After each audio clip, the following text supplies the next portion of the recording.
It seems we have a guest with an intriguing destiny. This place exists between dream and reality, mind and matter.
Here's something I can touch.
I'm sorry, my dude. You're huge.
Oh.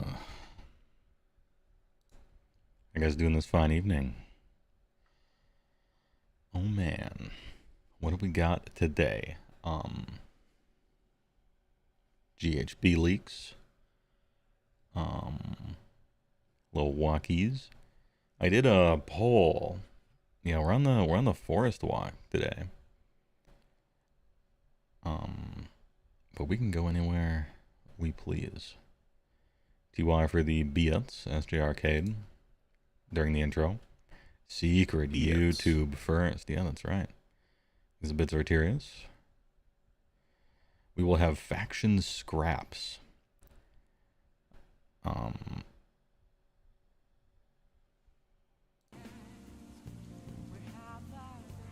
had to cue the music. Oh, did I have this muted because of DMCA? Did the robots finally find it? I guess we'll find out. Regardless, Ultra Kill mentioned. Yeah, that's right. Persona music are bad. All Persona music, or this Rain one? SG Arcade. Is the P5 one okay? I mean, we can switch it up. We can go to Switzerland. We can go to Japan. Rain has been an issue. Fuck. All right. Who stopped the rain? What about Japan too?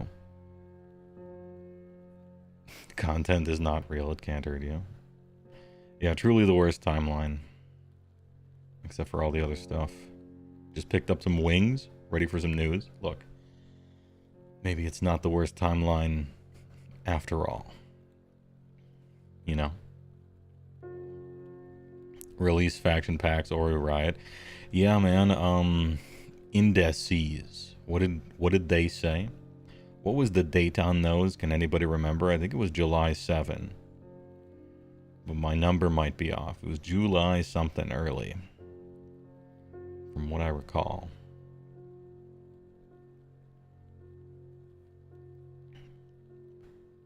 General hand deck in Giga. Yeah, I got it. I got it loaded up, Faust. We are marked prepared and safe.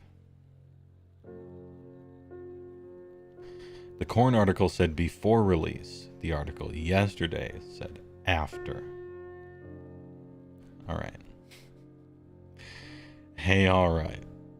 It'll get here when it gets here.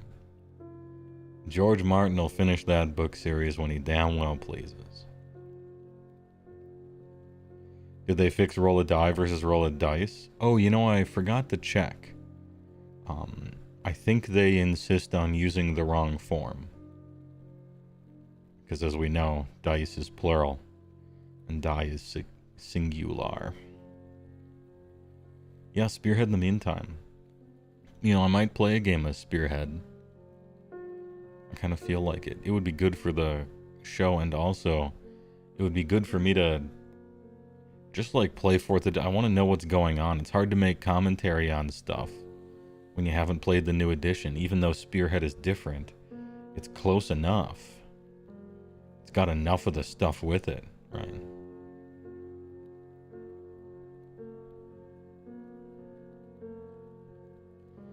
Step into my office. How about I don't know what you're doing, Frank on the Rocks.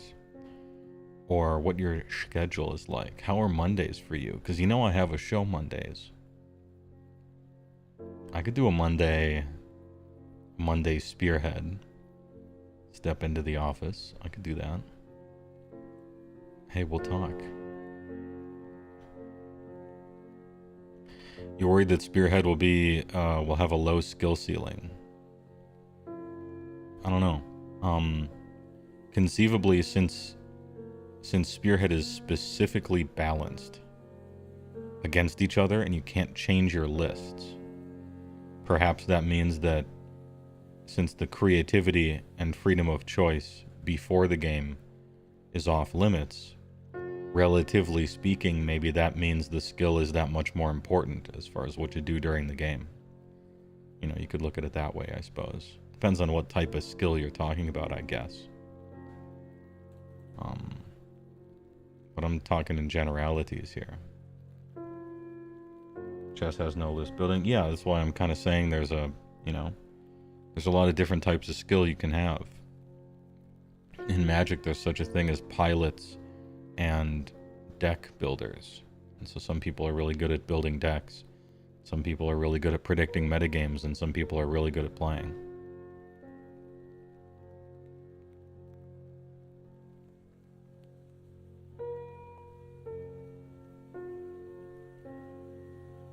It'll work till 8 EST, but you could play after that. Alright. I'm not good with time zones. I gotta look them up every time. So whatever that happens to be, maybe we'll do it. You've never felt a matchup be just imba? Good. Even Gargants were balanced. Yeah. Look at how easy it is to balance the game when you don't let players make any choices before they start, you know. If only it were that easy. Chess list building would be sick though. All pawns, 2 queens. Yeah. Or just all queens. Something like that. You do make choices? Oh, you do. You pick sub-faction and enhancements at the table. Oh, okay. And it's at the table. It's not beforehand, right? So you like to hear that. I like to hear that anyway. It's the closest we'll ever get to sideboarding. And every time they let us choose something at deployment instead of before the game begins on your list building, the better a game it is, I think. I think I'm ready to say that sweeping of a statement.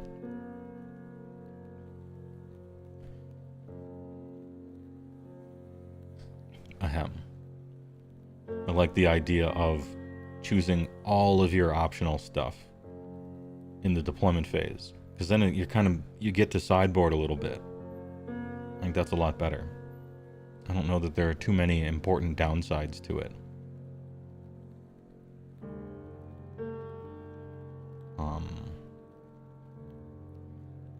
It would slow down deployment, right? It would increase the time of deployment. That's bad. But I don't think too much, especially when you're really familiar with your army and your opponents, you know. And it only happens once. It's not like choosing battle tactics every single turn, right?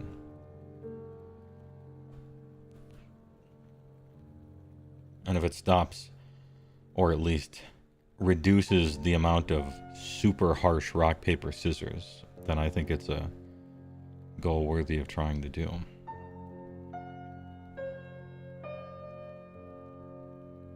In general. Sar Ham, thanks for the big prime, appreciate it, for 3 months, and thanks for the comment, which is a good comment. The comment is big.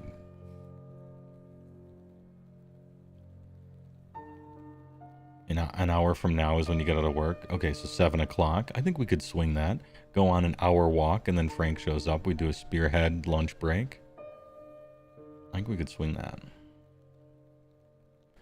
Even Gargantes are balanced. Once again, HeyWoah has returned to Japan Walking Arena. Can you hear what he is cooking?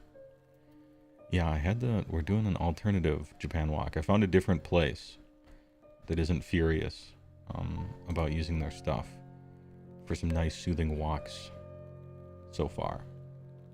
I found another one too, but I didn't have time to make it because I could only get it in a WebM format, and then Premiere somehow can't process WebMs, which is unbelievable for a program that I pay this much for, that it can't handle a common format like that. But maybe the beta version can. I'll have to look into it. Regardless, I'll just use a converter. But I didn't have time. I was working on an overlay instead. Are we doing a 48-hour stream for indices? Probably not. I think my voice would go after a certain amount of time. But it's gonna be a long one. And then it's gonna be another long one. The 20-hour faction focus thing is just a test run. Get ready for 40-hour, 48-hour every index mega YouTube vid. It's not going to be to fall asleep to. It's going to be to watch at work for the entire week. You know, the funny meme from the channel is big. We got to lean into it. Big videos.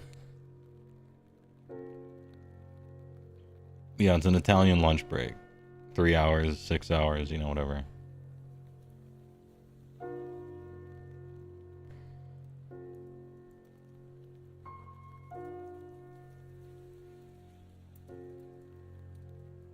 Have you seen the new thing with Adobe? User Agreement Section 4.2. Oh, no, I so far haven't been given a new user agreement with which to sign. When I do, I usually read them, but I haven't been given a new user agreement yet. But I don't do a lot of the beta releases or anything. I generally keep it to the core one, at least for work.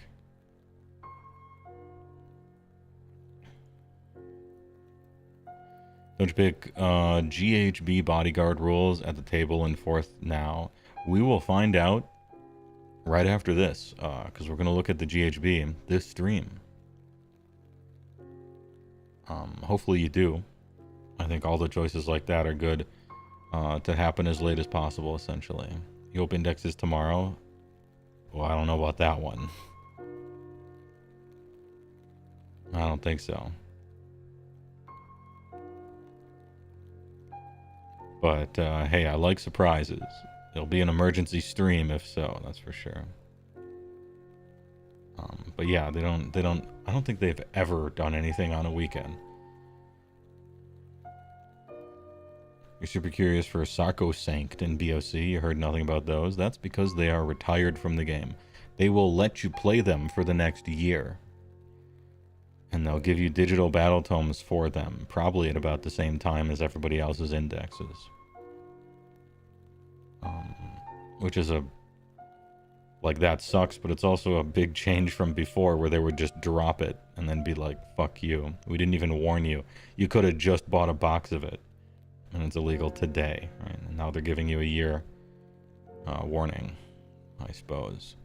Although I can't imagine TO's not letting you play it, at least for this edition. But the writing's on the wall in any case. We need the 100 plus hour index tier list, throwing down some preview extra buzzwords, yeah. You're hoping we get indexes ASAP? Same. I'm a leak lover. Food's okay too. Sooner the better. You should decide tonight what Spearhead you're going to play. Ogres. Even though our Spearhead features 2 Mournfang and then the rest is Gutbusters, I might as well familiarize myself with the battle traits and stuff, right?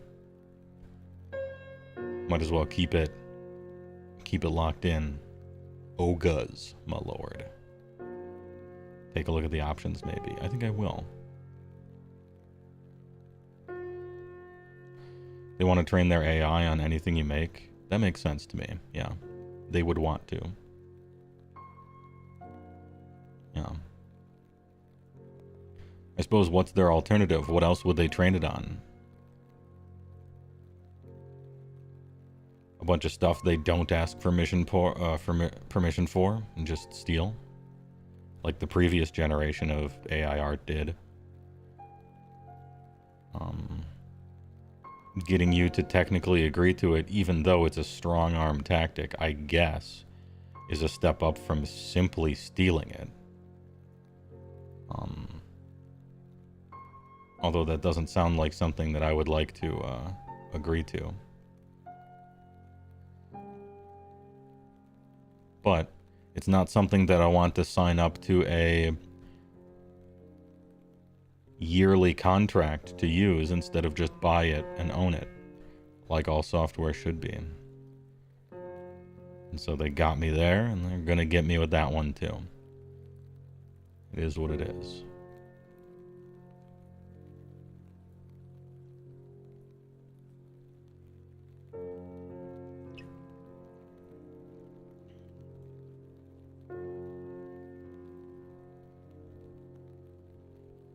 You want people to take down a bunch of high-level tournaments with Sacrosanct for the next year? BOC rules are pretty good. So if they if they don't spend much time on BOC and just give them basically what they had in third, it's the best army in the game. That's the interesting part.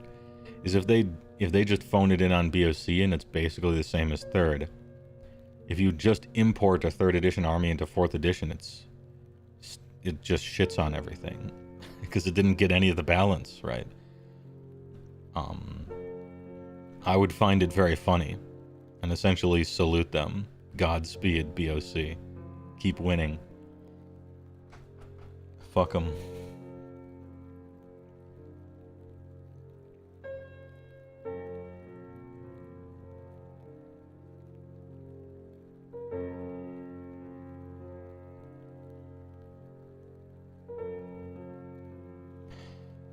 4.2 licenses to your content solely for the purposes of operating or improving the services and software.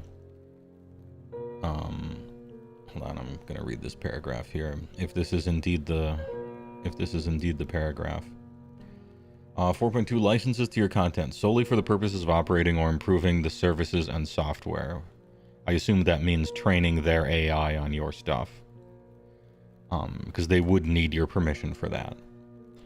You grant us non-exclusive, worldwide, publicly display, distribute, modify, create derivative works based on publicly perform and translate the content. Yeah. That sounds like everything that would be involved in having a program that lets you, as part of Photoshop, generate something. It has to see your work to generate something based on your work, even if you're using it to do that. So that makes sense. They would need to distribute it because they're cloud. They would need to publicly display it because there's options to upload stuff and show it in the thing, which you can optionally do, or perhaps even display it to you. Reproduce, yeah, that's part of the program. Use, that's part of it. Modify, that's the point of AI. Create derivative works based on, that's what AI is. Publicly perform and translate the content. Yeah, that sounds about right. And it says here solely for the purposes of operating or improving the services and software.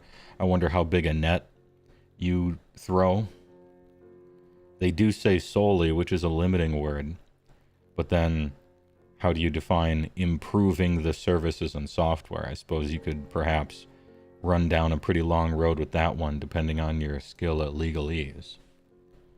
But, yeah, okay. I mean, that sounds like King.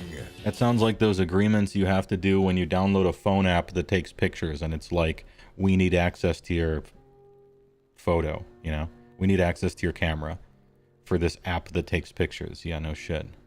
You technically have to agree to a bunch of scary stuff, but mostly it just gives you access to the camera, and then also steals your data and your face. But, you know, It's quickly becoming the case where you can't not agree to some bullshit and still participate in any meaningful part of society. No Need for Gravity, thanks for the tier 1. I appreciate it for 9 months. Damn, 9 months. Good one. There are good alternatives unless you really need to use Adobe professionally. Well, that's just how shit out of luck I am, Ravni. I really do need to use Adobe professionally. A lot of my clients, and then also a lot of the stuff, yeah, it just, and as well as formats. I simply must. It's hard enough doing what I do without a Mac. So many people demand that, even though they suck. Bunch of eggheads in suits that heard the word Final Cut and just want you to use it because they heard the word, so on and so forth. Anyway, this isn't complain about my job time. This is fun time. Chill streaming.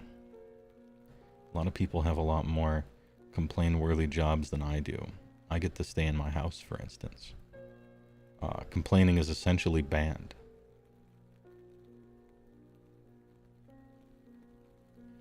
You're looking at the Ogre Spearhead factions, and the first one is called Pulverizing Girth. I'm in. Alright, let's see how bad it really is.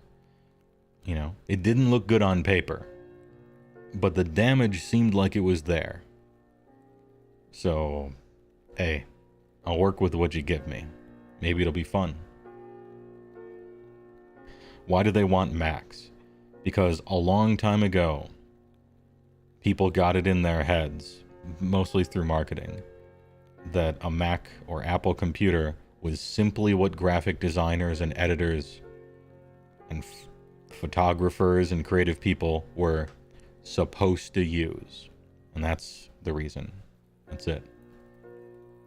And something like that just kind of sticks with people. And so they're like, ooh, you better use this. You better use this format. You know, use this program. I heard about it, you know. Or it's the one that the production is working on, and so you should be using what the production is using for workflow. For the files you're going to upload to the FTP. And in that case, it makes sense.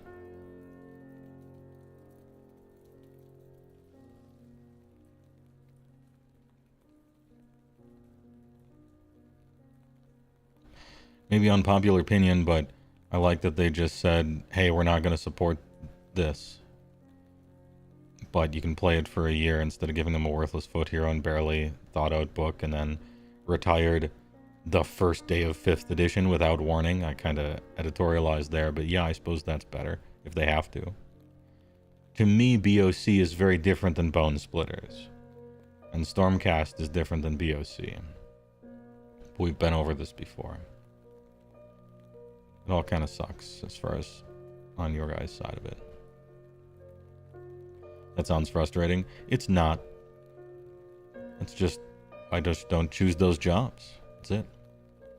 I've got a big inbox and I got a big outbox. And I look at a piece of paper, and if they let me use what I like to use, then it goes in the maybe pile. And if they don't, then I pass it on. It's part of contract work. No big deal.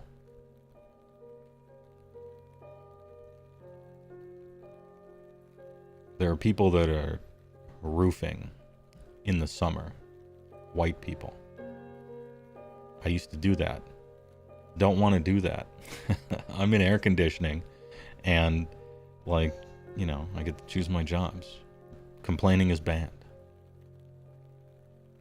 People don't even some people don't even have a job. They're trying to find one. That shit sucks too.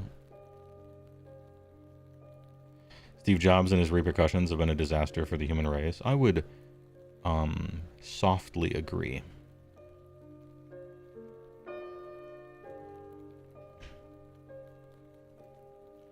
Looking at the Ogre Spearhead factions, first one is called, oh yeah, I read that.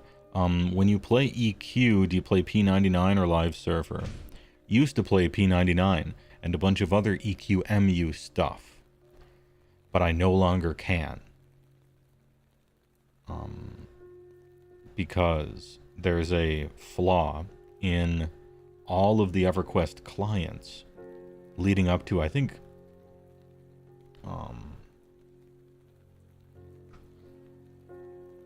Titanium client maybe, or under, what was the one, Underworld, Undermountain, something like that. Whichever client they use, it has an issue.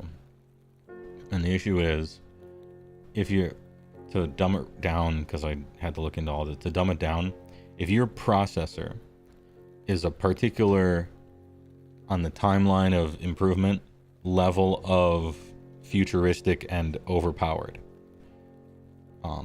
it can't deal with it. It's not like number of, it's essentially the clock speed. And you can't fake it. It can never deal with it, and it doesn't run properly, ever. And they fixed it in the live client with a patch in 2016, which post-dates all of the clients that are used for P99 and EQMU and stuff like that. And so it's fixed in Everquest Live, and they fixed it 10 years ago, when it was, they could foresee the problem.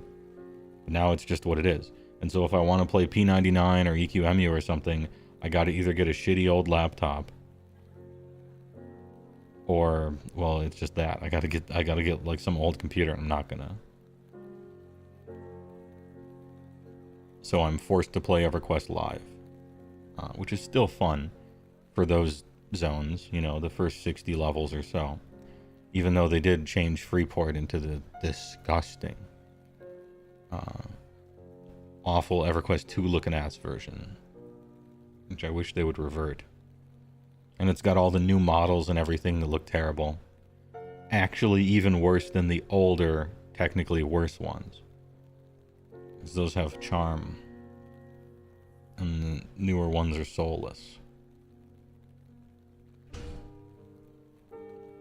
Even though the old ones are made out of probably 14 polygons.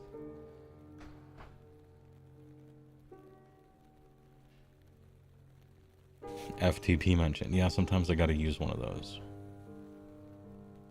It's big files. Big files.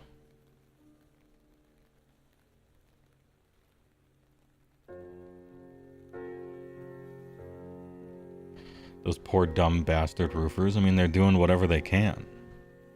They're doing what they gotta do. I don't consider them dumb.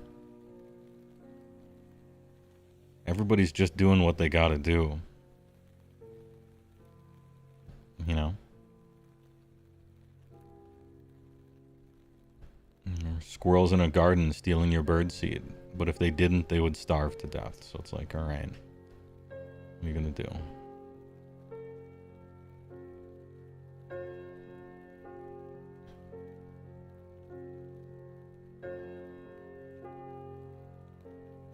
Apple's one of the reasons we're heading towards a clean-looking capitalist dystopia instead of a grimy, rainy noodle store dystopia. And yeah, that's not okay.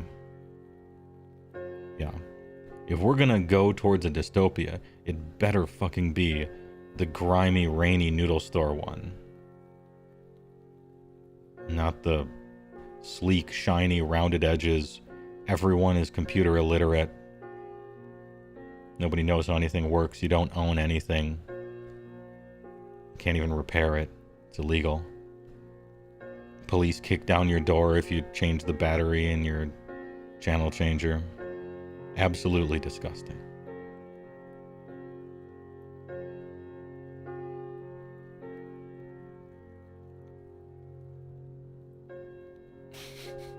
I had to pick some old device and I chose channel changer. Columbo detected. Dude, Columbo is peak. Columbo's good TV.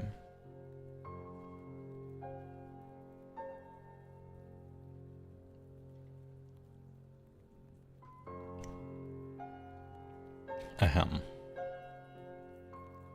Now the movie Elysium called Class Divide will have both. I mean, in the rainy, grimy outdoor noodle store dystopia, there is an upper class as well. It's a common illusion, I guess, of cyber future dystopia stuff is always the class divide.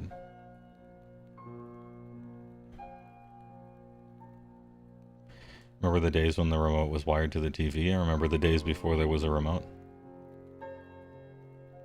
Got them bunny ears up there. Neil Blomkamp sweep. Damn, you remember when he made District 9 and everyone thought he was going to make good movies? We were too young then. Yeah, you gotta twist that tiny channel changing knob with like a gator grip. Yeah, we're doing some walkie-talkies arrested. The live prog servers are pretty fun if you have the time to commit to actually playing it, which is the problem, yeah, because Everquest is supposed to be like eating up an entire kid during summer's free time, much less an adult, right?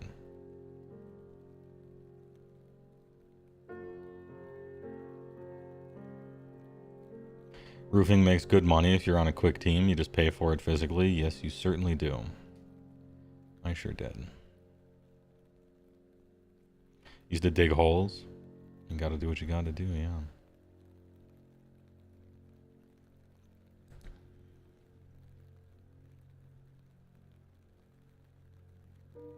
RIP District 10. We played video games on Channel 3, lads.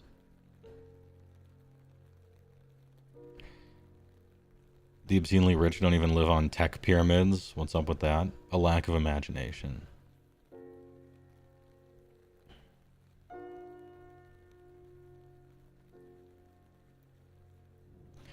You meant the communication device known as the walkie-talkie? Yes, I got that. It was a double entendre that I got from you. Both walking and talking and the communication device.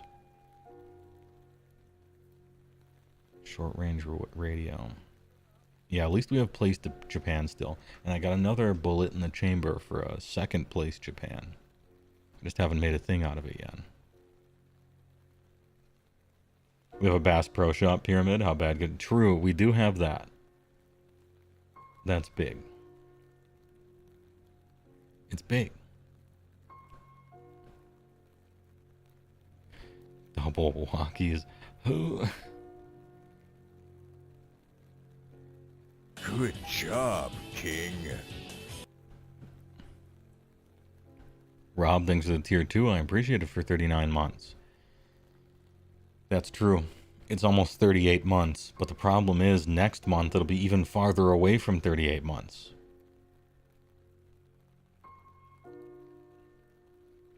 You'll never catch it. But thanks for the tier 2 anyway. It's a big tier. I appreciate your appreciation. You agree, you're heavy industry outdoors, you get to call them dumb, we're all dumb. Yeah, maybe we are all dumb. We live in the dystopian future where us fools train AI to take our jobs via Power Wash Simulator, yeah. All we can hope for is the same thing that could save us at any moment, right? Good regulation, and maybe even it making art that's so shit, not even the average person likes it. Which is a bit of a stretch, but allow me my copium here.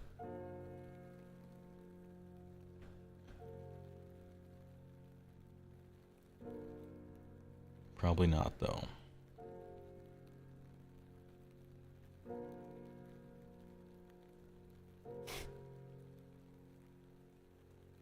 Butlerian Jihad. Oh, a little Dune enjoyer in chat. You love to see it. The average person is going nuts for AI Jesus on Facebook. You are right. You are correct.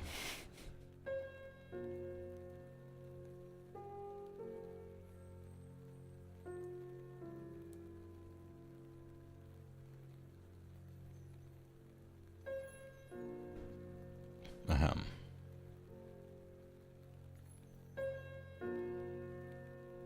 AI Jesus isn't even buffed. What's the point?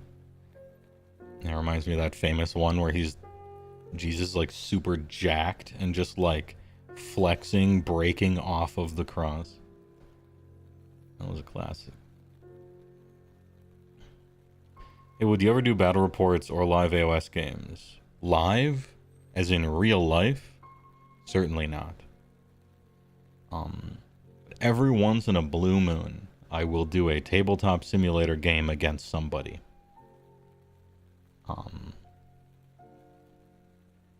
And as we were just talking about, I'm going to be doing one Monday against Frank on the Rocks, one of my mods. A little Spearhead action. I don't do them too terribly much. But every once in a while to keep up appearances. Just 3rd edition kind of sucked. Nobody wanted to play the game for the second half of the whole thing. And honestly, neither did I. Aside from going to events and stuff like that. Hotspur 12, thanks for the tier 1 for 45 months. Appreciate it.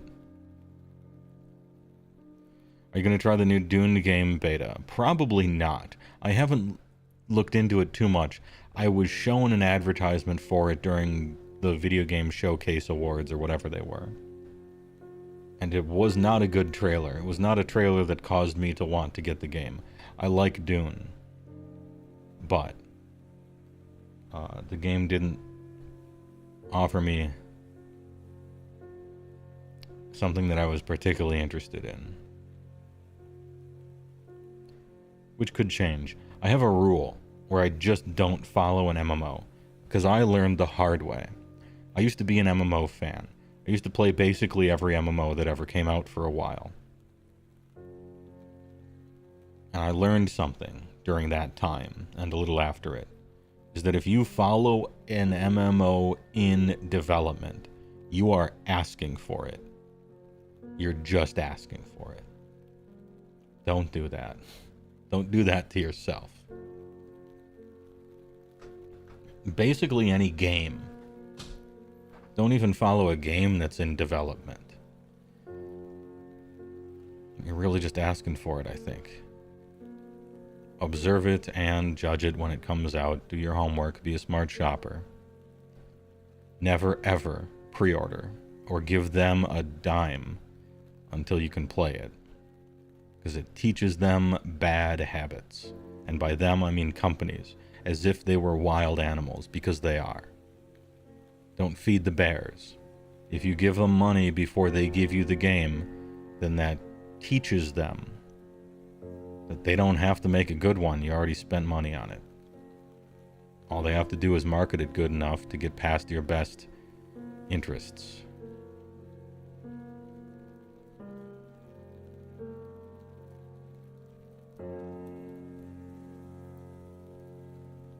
It's a survival game, so it's not for you. The closest you can get that are extraction shooters. You're concerned for it, not gonna lie. I would just let it drift outside of your head. Don't worry about it. Either the Dune game is gonna be good or it's not gonna be good. When it comes out, look at it and see if it is. But wringing your hands and following along with it for years, don't put yourself through that. The ideal way to handle it, in my opinion, is to just forget about it. And then 3 years from now, it comes out, and you are surprised. Oh, game. Okay, let's see if that's good. And then you don't get your little hopes up over stuff. Is this the WoW killer? Yeah.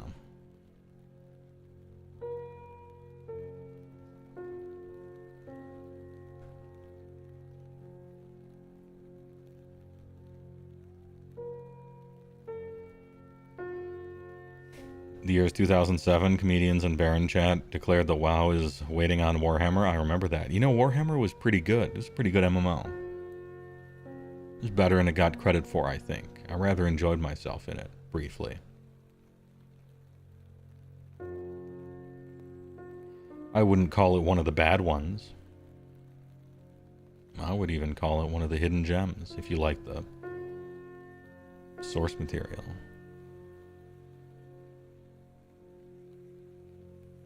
Did you ever play the critically acclaimed MMORPG Final Fantasy XIV? Yes, I did. Also, I bought it when it was bad.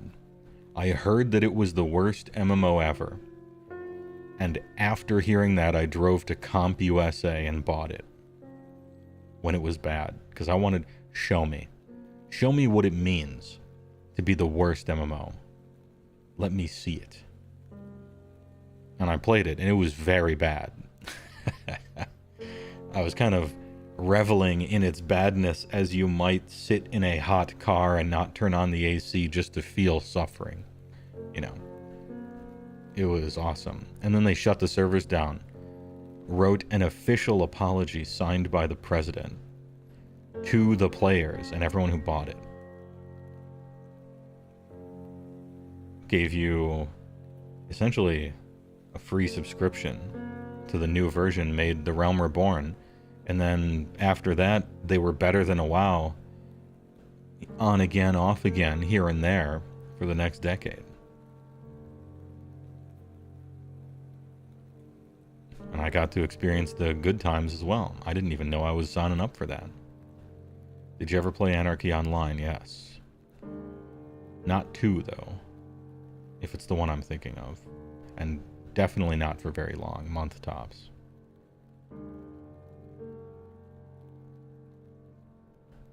I got a cool title out of the deal for Final Fantasy XIV. You get a cool title for being an original. You know? And in No Man's Sky, I have a cool title for being an original as well. Because I bought that one immediately too. I can't remember what the title is for 14. But I remember the title for No Man's Sky, and it was Iteration 0. For the people who pre-ordered No Man's Sky originally. And it was also very much like Final Fantasy XIV. Came out, was terrible, famous for being terrible, and then they took responsibility and made it good. I collect games like that. Like someone would have a coin collection or a card collection. I collect games that came out and were like either truly or famously staggeringly bad. And then instead of the company just saying, oh, eat shit, you bought it, they took responsibility and made it good. Final Fantasy XIV, No Man's Sky, Age of Sigmar, Cyberpunk. Sophisticated, relaxing, Yeah. kind of invigorating. Everybody doesn't appreciate it like we connoisseurs do. Thank you, Dr. Ruler, for the 5 gift subs. I appreciate it. Kind of invigorating. Thanks for being a connoisseur. I appreciate it. Very generous of you. Anyway, I collect games like that. Some by accident, but some also on purpose.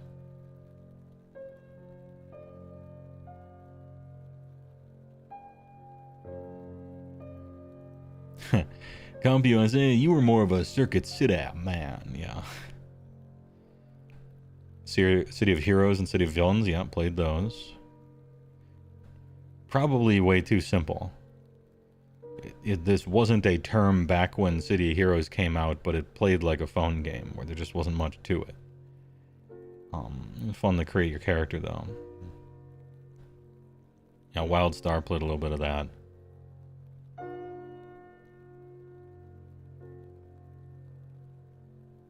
Says the man who just says, don't buy it till you know it's good. Ironic. No, I'm telling you the origin of where I learned that advice. And I learned that advice firsthand by having it happen to me. Everybody learns at some point. Everybody learns at some point that pre-ordering is not to be done. And everybody has a different game for that, or movie for that, or whatever would have you.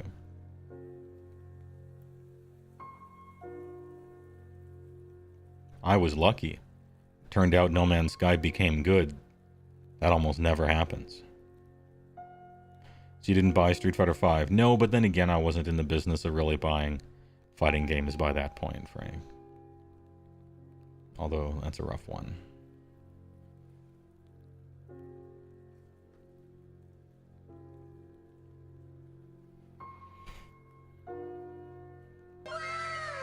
Hey Barracuda, thanks for the gifter.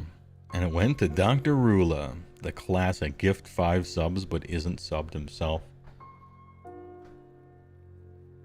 Chad move. Thanks a lot. Just got done using the VODs to catch up on all the AOS leaks over the last week. You actually watched the 20-hour HeyWoah Plus, so you can pretend you understand the AOS leaks. Hey, alright, thanks a lot. Thanks for enjoying my stuff. Even the 20-hour YouTube video. Big. Seabusta thinks they're gifting a tier 1 sub to Pigeon Scruff, although I'm sure he's still in Plibby chat at this moment. I think she's still online. I don't have the thing open. Ahem.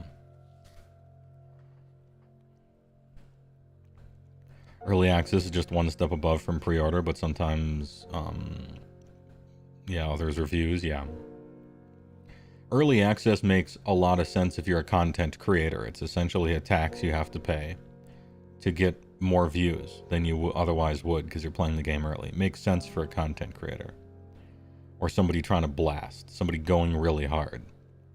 You know, a race or, you know, something like that. But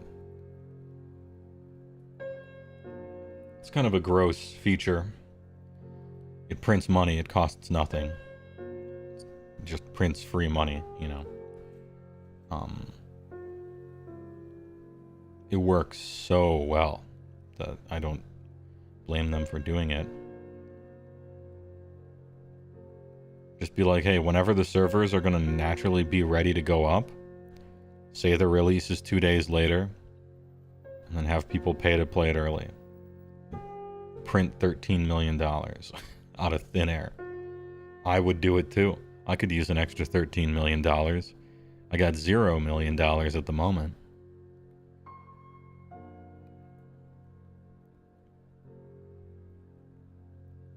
Have you thought of updating your shirt or hat designs? Yeah, once or twice. But it's pretty low on the totem pole. Shirt and hat merchandise sales happen something like twice a month on average. And if I did a new push, perhaps I would sell 10 or even 20. And then it would cool down. I make about $2 per. Sometimes less. And I think my viewers would greatly appreciate me choosing to make a YouTube video instead of design a new shirt or have a cool idea for a stream or something. In other words, content. I don't think I make enough content right now to spend time making merch. I got my one, amount of merch and it's okay. I happen to like the art on it. And the funny hats, but if I have extra time, I figure I might as well make content out of it.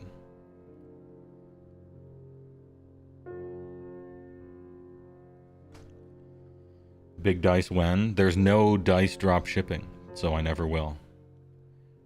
Someday, if any company ever makes custom dice that have drop shipping, and that second part is very important, I am not going to order 200 dice, 2,000 dice, and just keep them in my fucking bedroom in cardboard boxes stacked on top of each other and go to the post office every day mailing them out. I will not do that. But nobody does custom print drop shipping dice, as in the company makes them and then they handle the sales and I'm just like a person giving them sales, right? Nobody does that I could ever find. And I looked a lot. Talked to Baron of Dice. They don't do drop shipping. I talked to the Baron of Dice. And he said they don't do that.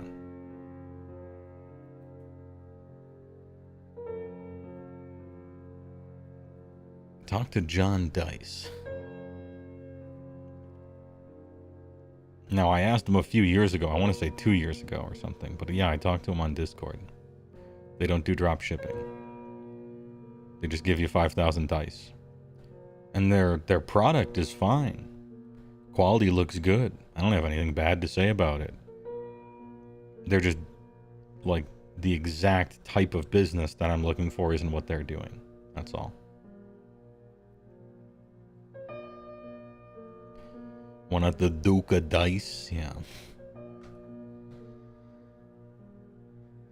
Because the idea, you know, it's so easy.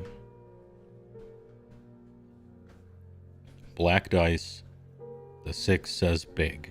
It's so obvious, right? And it's in yellow. It'd be the perfect thing.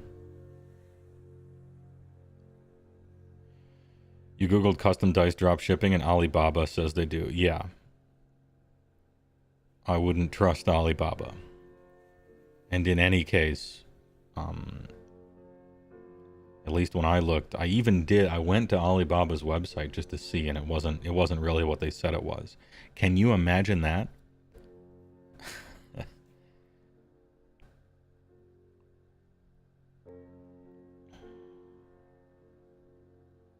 Feels Baba man.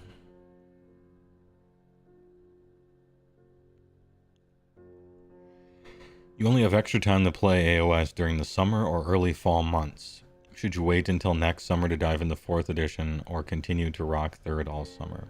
You only have extra time to play AOS during the summer / early fall months. I don't know. No, yeah, I think this is fine. I would play 4th edition. Shit's gonna come out next month. And then you're gonna have a few months of it. It sounds like you already own stuff, so maybe you don't even need to buy any models or anything. Perhaps. Yeah, I'd just move along. People seem pretty excited about 4th in any case. You might find it easier to find people to play with during the hype season of the game just coming out, getting a new edition.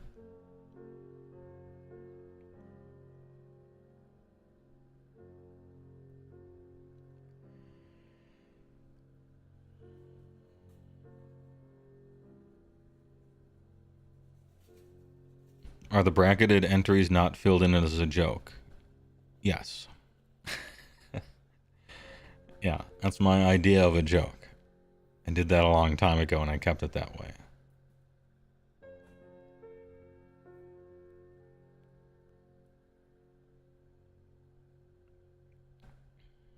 Anyway, thanks for noticing.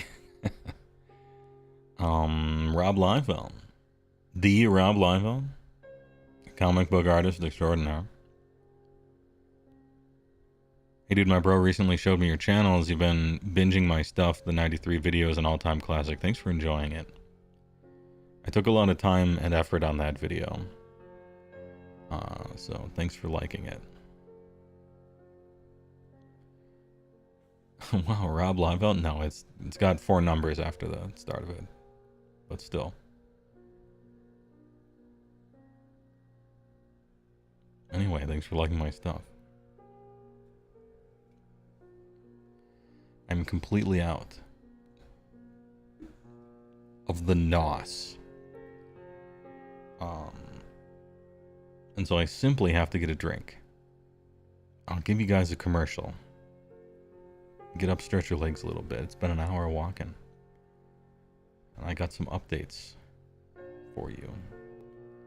Anyway, how far along are we in the Japan walk? 4/5 of the way through about. Anyway, please enjoy a commercial. And then, BRB. Mr. Owl, how many licks does it take to get to the Cream. Let's find out. Let your fingers do the walking. I'm Mr. Buckets. Toss your balls on my top. I'm Mr. Buckets. What do you get when you press on a can of Noxema? Great balls of comfort. You get I can't believe I ate that whole thing. Oh, where have I heard that before? Unjustifiably in a position that I'd rather not be in. I'm calling paramedics and your family, Mr. Miller. You can make this creamy cheese sauce in seconds with American cheese and Cream. mushroom Lipton cup of soup. And you thought cup of soup just made soup. Oh, yeah. Cream in the World Wrestling Federation. And there is More real meat. You'll be glad we made him taste better. And so will he. With Klondike ice cream bars, you get big servings, big taste, big cream. Imagine 5 big, moist, delicious ounces of big, hot ice cream. And a coating made with beautiful Milk. chocolate so you can pour big cream. like I've never had it. Klondike, big bar, big Cream.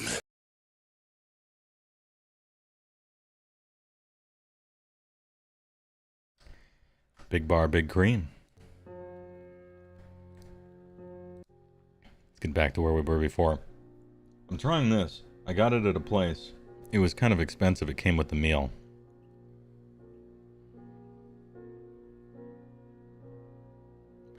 Stubborn soda. This is agave vanilla cree. And I'm like, oh, vanilla cream. I like vanilla. I like cream.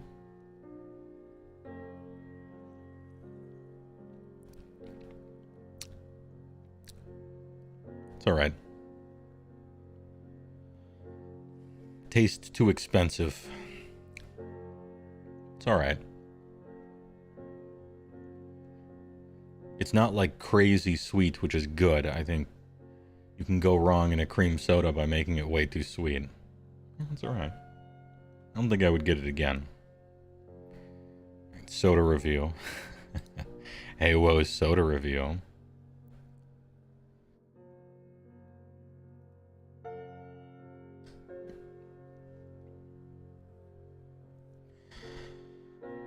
Have you seen the new Halo Top ice cream ad? Literally says we always make sure you have superior cream. Oh, nice. I can't use, well, I guess I could, but I don't want to use like new ads though. I want to use like old ones from ancient defunct brands and things like that. Less chances of getting people angry at me.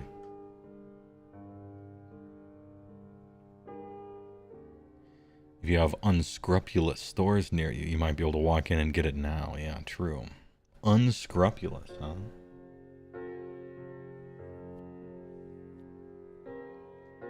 Good word. That's a Riff's word. One of the alignments is scrupulous. Another one is unprincipled. Damn, Riff's mentioned. CJ things with a big damn. Big damn. Dr. Pepper S tier, of course. Old Dr. Pepper better, though. They changed their formula when people found out it was prune soda and they got embarrassed. And so they changed their formula to a lesser version. Same with Mr. Pibb. Remember Mr. Pibb?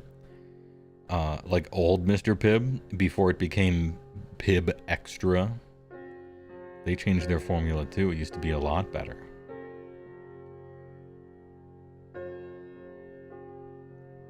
Barks is S tier. Correct. Excellent opinion.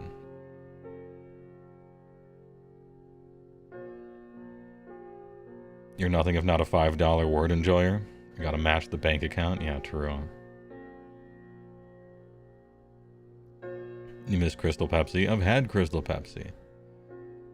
I don't recall anything about it. I can't remember if it was good or bad. It was just neat. And then it went away, and I think people kind of just pretend to want it.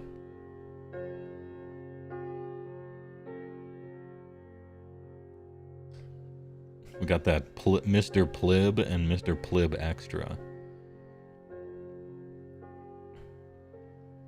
Have we done a soda tier list? Probably.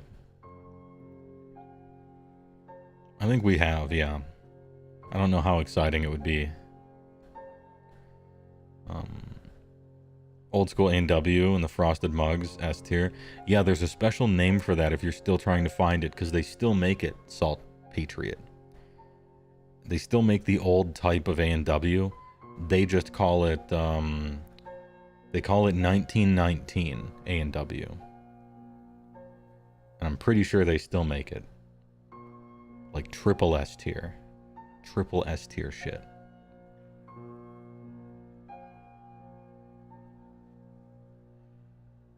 Maybe an odd take, but Diet Dr. Pepper is better than regular Dr. Pepper. It is an odd take, yeah. I think Diet Soda is disgusting, but I will reach across the aisle and shake your hand because Diet Dr. Pepper is superior to other diet sodas that other brands make. So at least there's that. So it's the top of the pile as far as diet soda is concerned. However, the water level there is below sea level in my opinion. But it is the king of it. The first of the last.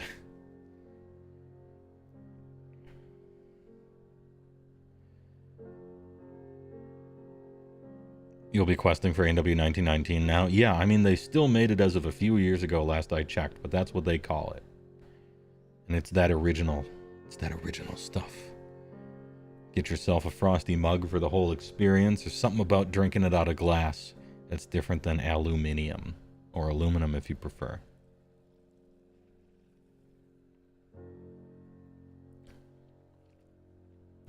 Your favorite soda is Scotch. Good meme.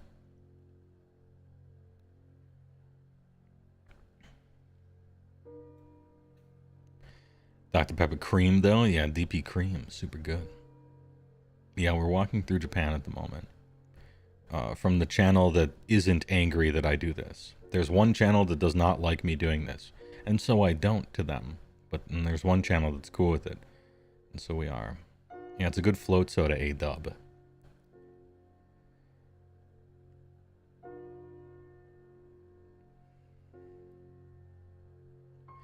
In Texas, the supermarket Heb sells cane shug Dr. B, and it's the best version of the Dr. sodas you've had. Would recommend. Okay. Cane sugar soda is good. How did you find out they didn't like you showing your videos? They issued me a copyright strike, and YouTube automatically deleted the video. And a copyright strike was applied to my channel. So, they did a very good job of alerting me to the fact that they didn't like what I did. Loud and clear.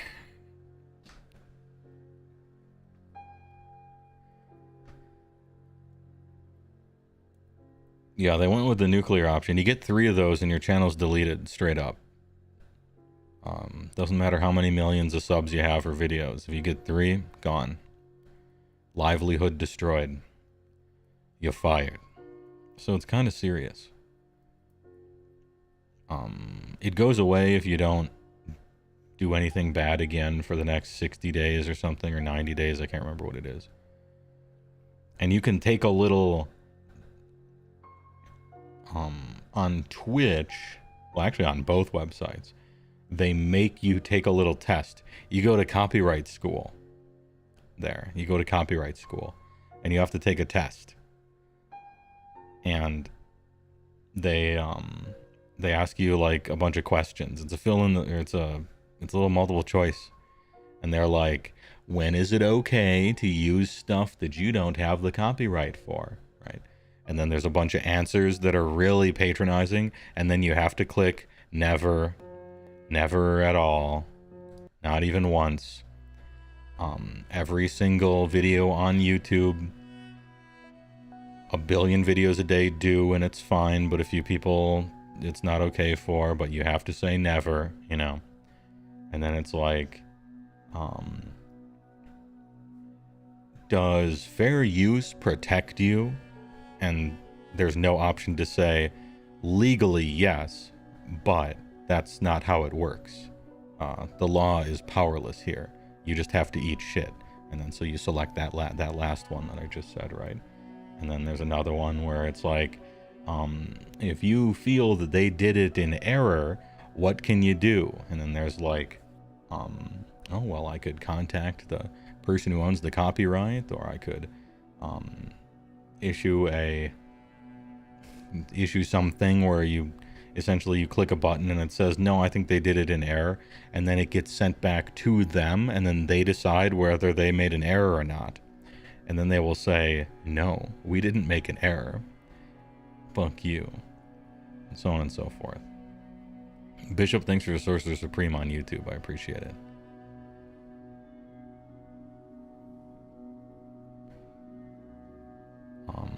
How do you feel about zero sugar soda? Just about pointless. Decaf coffee. I don't know why it even exists. What's the point? Shit tastes terrible. Just terrible. And it's still very bad for you. And if you're going to ingest something of a certain badness for you, it might as well taste good.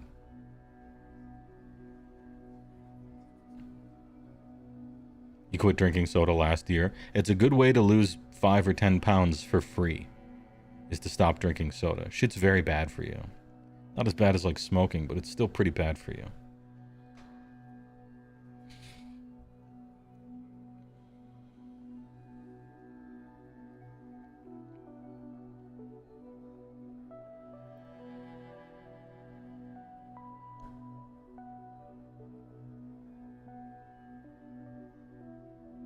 Why do you feel like you're going to start a hyperactive shooter survival game? Yeah, maybe.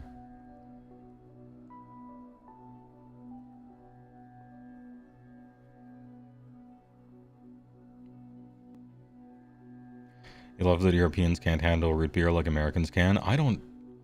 Actually, I have no idea. Is root beer common in Europe? What about sarsaparilla? What about some of that old shit? That stuff's good too. I like it. Maybe it's just not popular.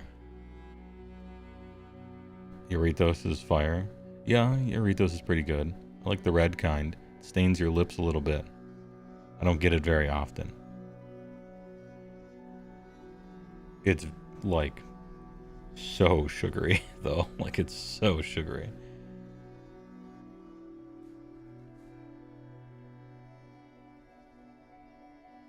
They hate it. It's like a hidden weakness. Oh.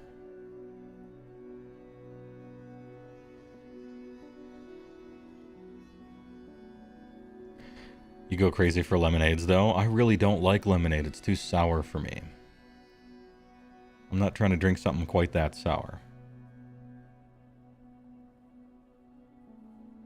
Any other cranberry juice enjoyers? Not at all, no. It's super tart. Not into it. The grocery store has an American shelf with root beer and maple syrup. But it's not popular. Yeah, I guess it probably wouldn't be, you know.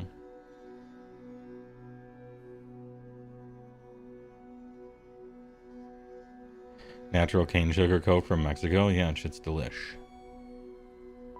Had it in Mexico, had it in Belize. A bunch of other places. Delish.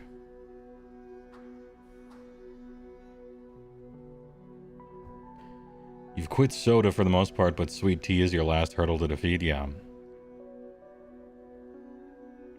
Birch beer is great, true.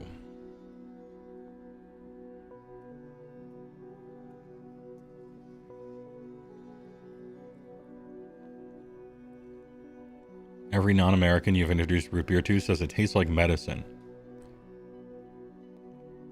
The medicine of the UK tastes delicious. That's all I'm hearing. Damn, their medicine is great. Tastes like root beer. Hell yeah.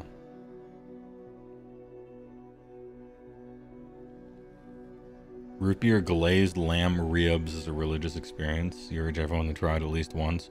I've tried a root beer rub, but I don't know. It was alright. You can't judge it though. I don't know. Preparing meat is pretty... Like, there's a million ways you can do it, and it's kind of mysterious. And it seems like it almost doesn't matter what the person does, it just matters how good they are at it, kinda. In a vacuum, I'm not trying to use soda on meat. It doesn't make much sense to me. But I guess, if anything, root beer is probably the best, I suppose, right? It's got probably the deepest flavor to it. It's probably just gonna boil it all the way and just be sugar anyway. I'm not sure. Like, it's just like a goofy way of adding a bunch of sugar to it, in other words. Maybe it's fine. Maybe it still has some of that flavor in there.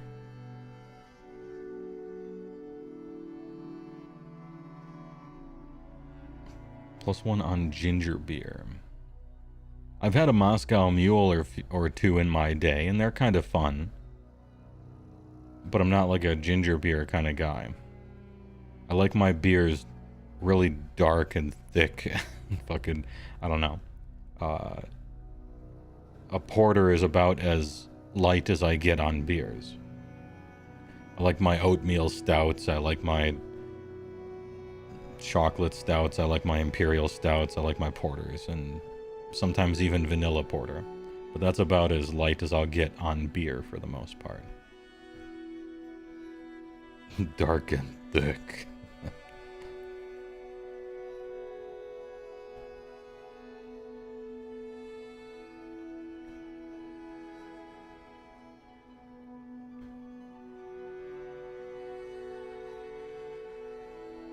Peanut butter stouts are good. I haven't had something as weird as that.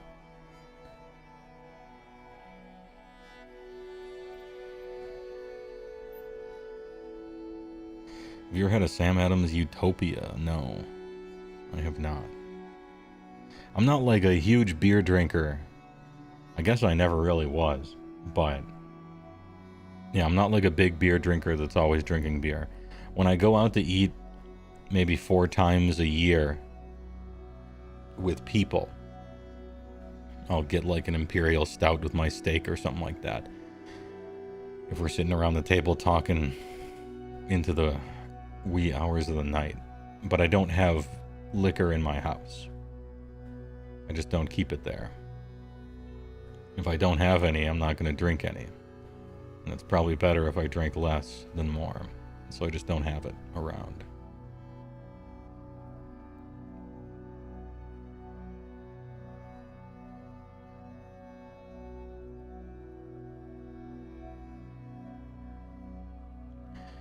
So you're getting back into the greatest quest there ever will be. Quorm is ready for you. Kunark opens for all Monday.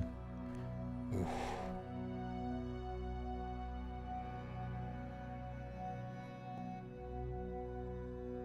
Yeah, I wonder if I'll have time. We'll have to see when these releases are happening. The children yearn for the grind, as it were. So we'll see.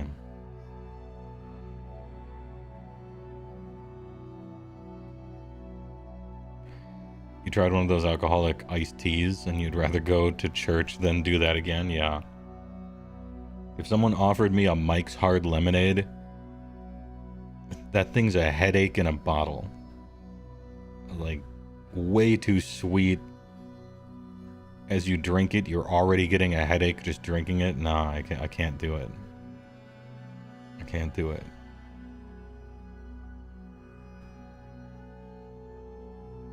Give me an oatmeal stout and a fucking steak and leave me alone.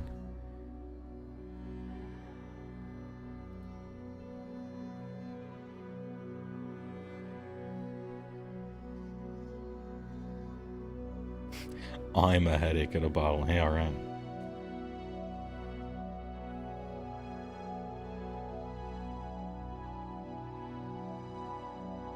Your favorite is coffee porters? I like coffee porters. Those are fun.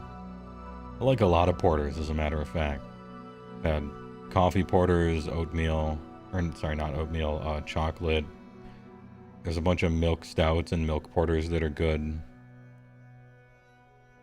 Vanilla ones. Yeah, I like a good porter. Cider, if it's hot, yeah. If it's a real hot apple cider, then yeah. If it's basically apple juice, then no. The kind of cider that's like 1,000,000 degrees served in a Coleman thermos at like a state park. 11 p.m. January. Snow everywhere. Little chunks of actual apple in there because somebody's grandma made it and brought it to the Scuppernong or something like that.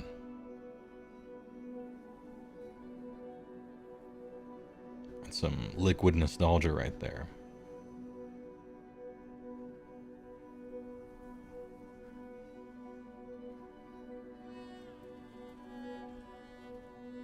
"24-hour HeyWoah Index review stream." Probably at some point I'd probably lose my voice, I think, but we'll give it a go.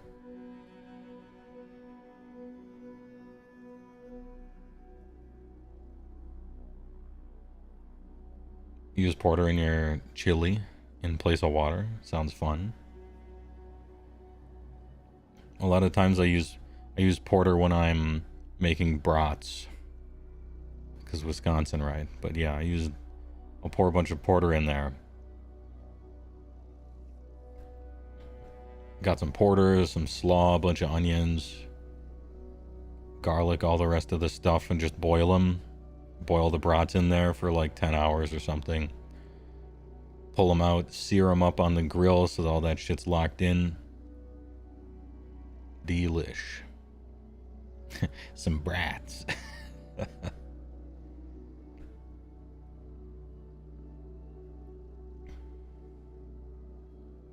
In Wisconsin, we use cheese instead of water. Yeah, beer cheese. Liquid beer cheese.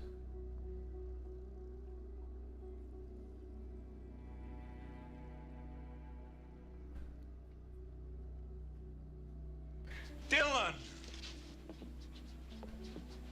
You son of a bitch. Dylan. You son of a bitch. Plibby raid. Oh man. Party of 32. Big raider. Grape soup. Pear salad. Plib certified. I don't know the context for this meme, but TYVM for the big raid. I suppose I have to do this now, right? This is simply a requirement. Wow. CG Busta, thanks for giving a tier 1 sub to the amazing Plibit. Thanks for the big raid. I know you were playing Eldong Ring. How far'd you get? Hope you had a good stream. I watched a little bit of it. Hey, did you know? Relaxing. Kind of invigorating. Everybody doesn't appreciate it like we connoisseurs do. Yeah. Yeah, kind of invigorating. Pigeon Scruff, thanks for the tier 5 tier 1 community gifters. Thanks for being a connoisseur. I appreciate it.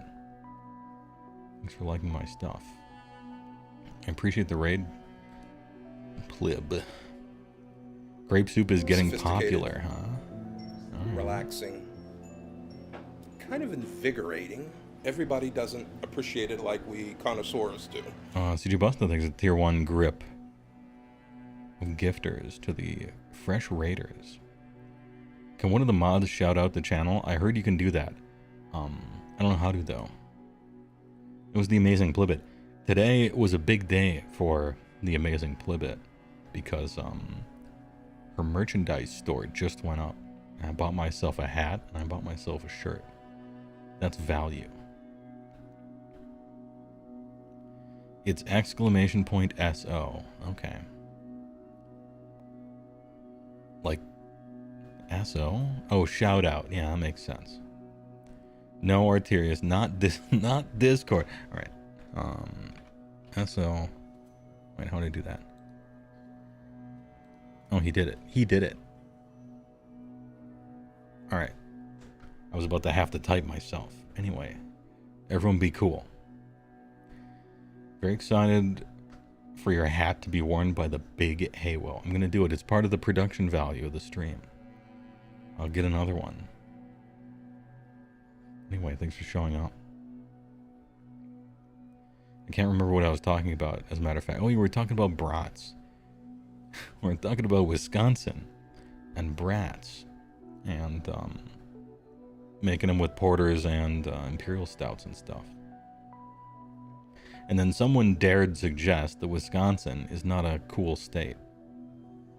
We got at least 3 things going for us, okay? First of all, birthplace of Dungeons and Dragons, Gary Gygax, from Lake Geneva, hence Geneva Convention, Gen Con.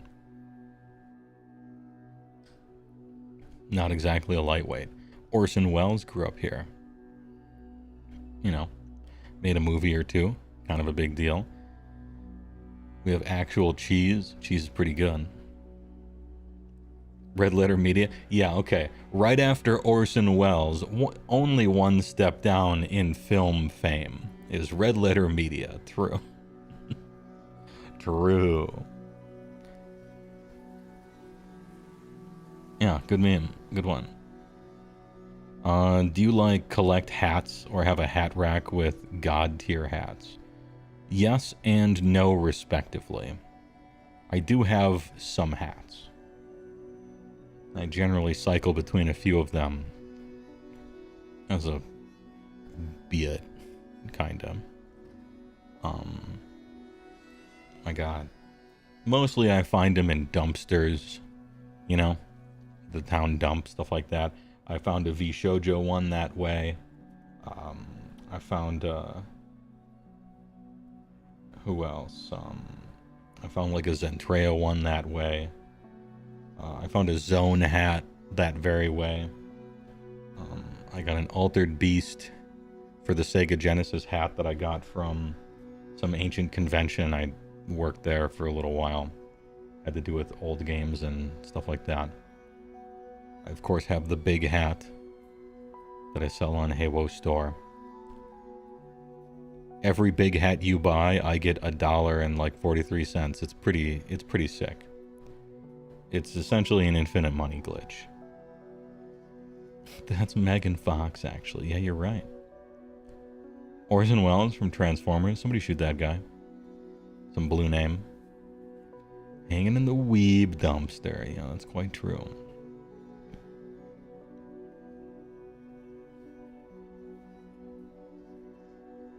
Dude, Altered Beast. Jupe. Just Jupe. Jupe singular. You love to see it. What other goofy ass hats do I have? I got the Get Smoked hat from Persona 5. I got the Bipus hat from Persona 4. You know, the off-brand Adidas except for Persona 4, which is called Bipus. I have that one. I had to get it made in China and send it over because it looked too similar to the Adidas logo, but it was worth it. Ish. I got a Rocco's Modern Life hat. I don't know where I got that one. Probably a Goodwill somewhere. Yeah, I got, I guess, a bunch of them, but I only really cycle through about 3 or 4 of them. I don't want the hat rack over on this part of the monitor to get too filled up. You got it from Rocco himself. Think most people on Twitch have a higher chance of having watched Red Letter Media than Orson Welles movies? You know, you're probably right, yeah. That's true.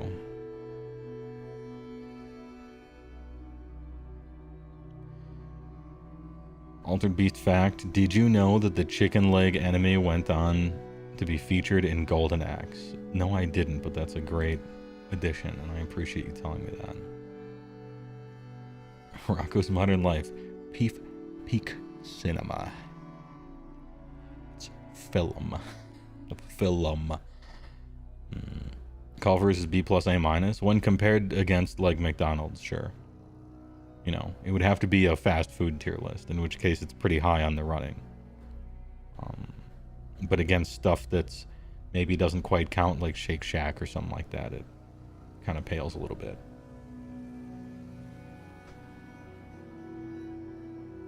Oh, you have a Horde hat? Nice. You got a few Mushroom Kingdom hats and a Mortal Kombat 2 hat you cycle through. MK2. You know, it just occurred to me as I read your message that MK2 might not be Mortal Kombat 2, but first of all, I'm old, and second of all, maybe you can clarify. For the Horde. I guess. I generally played Alliance myself. You know, if you can't be pretty in real life, you might as well be pretty as a character. Although, generally speaking, I operate under specific rules when you're creating a character in any sort of RPG or MMO. You have 2 choices for yourself. No in-betweens. You either choose the biggest, coolest thing, or the cutest thing. That's it. Nothing in between. And all my friends played Alliance, so I couldn't choose Tauren, which was the biggest, coolest thing. So you gotta play the cutest thing. Hands are tied. Later we switched to Horde, and At that point, the aesthetics didn't matter anymore, and you chose race based on how optimal and overpowered its abilities were. And back then, you could modify the game files and have your own character look like whatever you wanted, and they weren't quite looking for people doing that yet to ban you.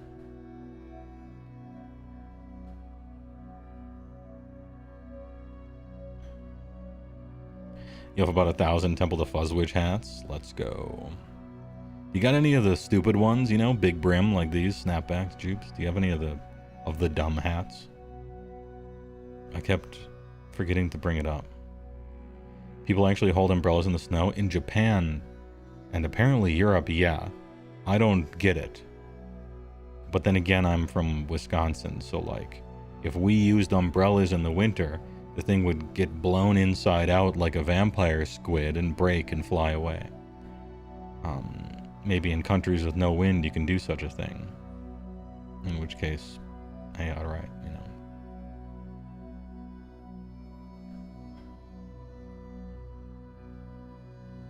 Are you implying goblins are not pretty? Yes. Next question. Alliance is cool, but being an orc is awesome. I suppose. You used to gnome, you get it. Oh, the tiniest race, okay. Maybe it's just a way, if you're a gnome, the whole world looks big. Wouldn't that be cool, if everything was bigger? How can you be small, but yet everything you see is bigger? Maybe that's the trade-off. It's a pretty good trade-off. Fake hat collector over here. It's a big world. Dude, big world is my second favorite dimension. Did I tell you in Rifts, there's an alternate dimension you can go into in one of the big tables of alternate dimensions? It's called Hat Planet. It's not a planet, it's a dimension, but it's called Hat Planet, and they do not explain it. But floopers, bubble men, and finger-tooth carpetbaggers are from there. And that just, I don't know, it makes the mind wander in an otherwise pretty serious kind of wasteland post-apocalypse place. Hat Planet. Yeah, alright, maybe it's a nice place. Like Rift the MMO? No, not at all. Like the Palladium Rifts tabletop role-playing game circa 1989-1991 that has since produced something like 70 extra source books and stuff and is still technically alive today, but I mean, they're like kickstarting their books and stuff. I'm about to run a game of it starting probably 2 weeks from now. Oh, actually, you know what? Since I see a bunch of people have sent messages, but we're talking about Rifts. I'm working on an overlay right now for it. Would you like to see? This is the overlay. We shift it over. Photoshopping it up here. An overlay for the game. We got the little GM HeyWoah Rifts game over here. Looks like it's written in silver Sharpie, you know, on a TV. We got a whole bunch of old 80s technology and stuff that we're putting all this stuff in here, right? All these up here. You got the 3 different characters, and I'm going to have them like light up when the person's talking. You got their names up here, and then their little character names down here that kind of look like those things you stick on stuff. I got some art for the game in the background. Like a million different, I'm just kind of finding a bunch of pictures. This part of the thing here is like a HUD from a video game, and then all these are just TVs I found, and kind of arranging a scene. This part right here, we're going to have a thing pop up, and then I can show different, oh, this is a picture of this thing that I'm talking about, or that thing, right? And the most recent, where is it? Which layer is it? The most recent thing I decided to add because, what about chat? Where's chat gonna go? Well, I got a Nokia N-Gage that chat is gonna be going through. And I super elongated it. And I'm wondering if there's maybe a mod for showing chat overlay that does it in like brown and black, like pixelated kind of look to it.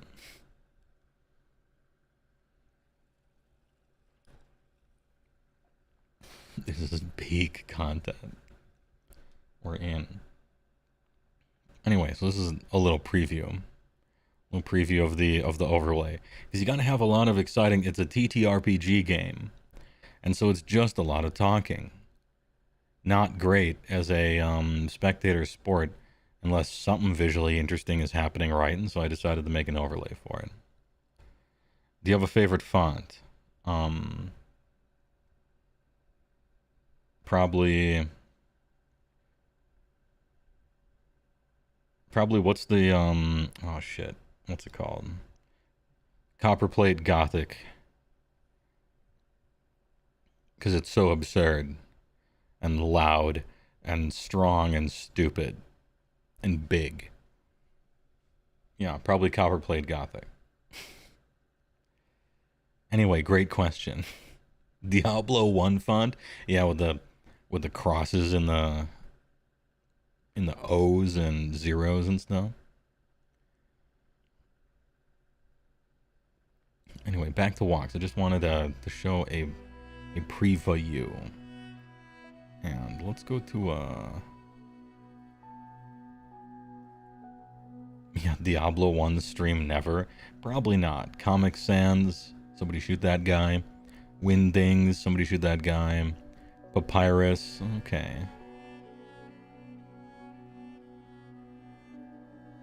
Amazing RPG system with a bonkers setting. I could read you the intro. I'm supposed to like record one anyway. I'm gonna have to do it eventually. Take out the battery to change the game. Yeah, you had to do that. The reason I decided on an end gauge, for those who don't know, is because there was a game released for the end gauge called Rifts. I think it's Promise of Power.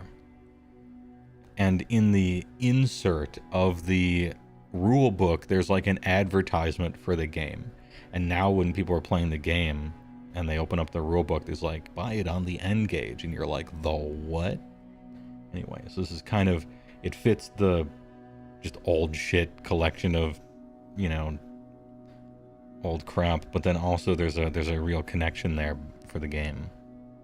Minion Pro is great, I agree. Times New Roman is the OG. Yeah, but it's really annoying to use and find a good use for.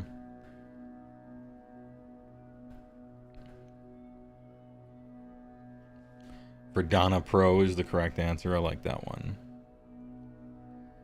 You need to hire an artist to draw what's happening on the fly for the stream. I mean, why stop there? Hire an animator who can animate instantly. Yeah, chat's all about that engagement. Good meme. Good one.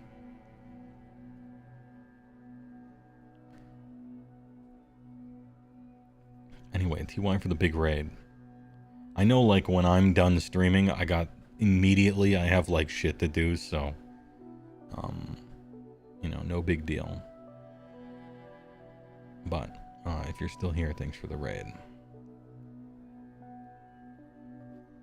Microsoft Jahang Hey. Oh, word.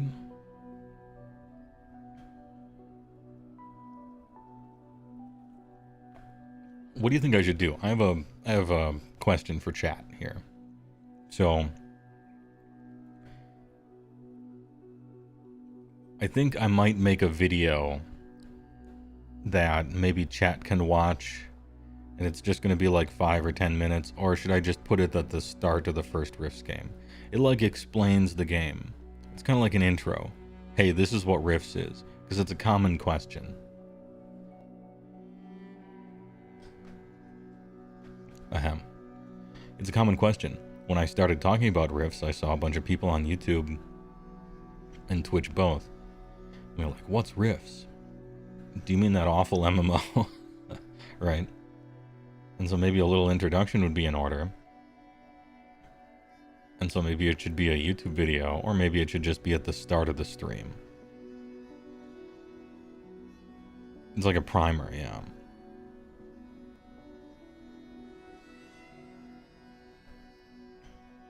You do remember the bad MMO, yeah.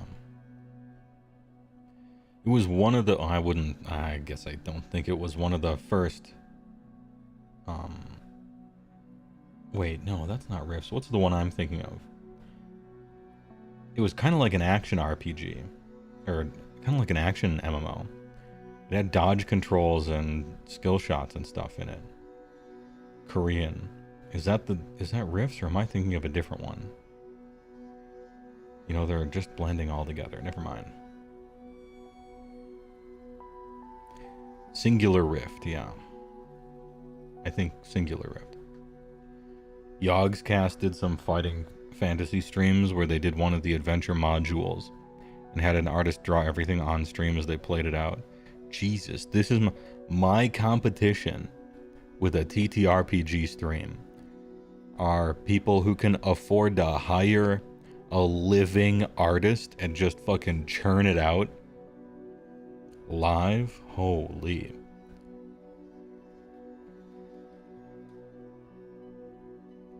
And my other competition is like 11 famous voice actors and $55 million with an entire crew behind them. We'll be fine, dude. I got an overlay. Chill. We're in. We're completely fine. We will succeed anyway. Jodorowsky acted out all the and Mobius drew it live. Let's go. Good references. If someone were to join on the second stream, would they understand if they watched the intro? If not, yeah. I mean, that's the inherent problem. I see a bunch of streamers do this, particularly the popular ones. And I'm not saying I copy the popular ones, but it's important to know what the popular ones are doing at least. So you can make like, oh, do I want to do that or not, right? And I've seen a lot of ones, the ones that are hovering around the 1200 viewer mark, they generally, and they've talked about this candidly sometimes on stream, they stay away from like Baldur's Gate 3 style games. They don't do the part 1, part 2, part 3, part 4, like 40 streams in a row for a super long story-driven RPG. Because interest tails off precipitously. Because somebody shows up and they don't know what's going on, right? And they kind of poll their community, oh, what do you want to see? What do you want to see? But you're sort of survivorship bias, kind of self-selecting for your most dedicated fans who will watch you no matter what anyway, you know? I think, anyway, the reason I go on this tangent is because that's the inherent disadvantage of doing a multi-part, we're going to go through this whole thing instead of just hop, skip, and jump from whatever the hit of the week is, you know? Is that the successive streams are less. There's less engagement, and when people show up, they don't know what's going on. But then again, one of my decisions when I was deciding to stream is that I would make content that I would want to watch. And if I did that, I might not be super popular, but the people who watch me would really probably like me. So here we are.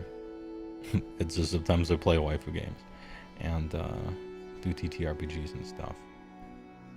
I did the funny little intro. I did the Rifts intro, so at least you get the feeling of it, you know? And I'll probably play that as the stinger for all of the Rifts games, and so maybe that's plenty.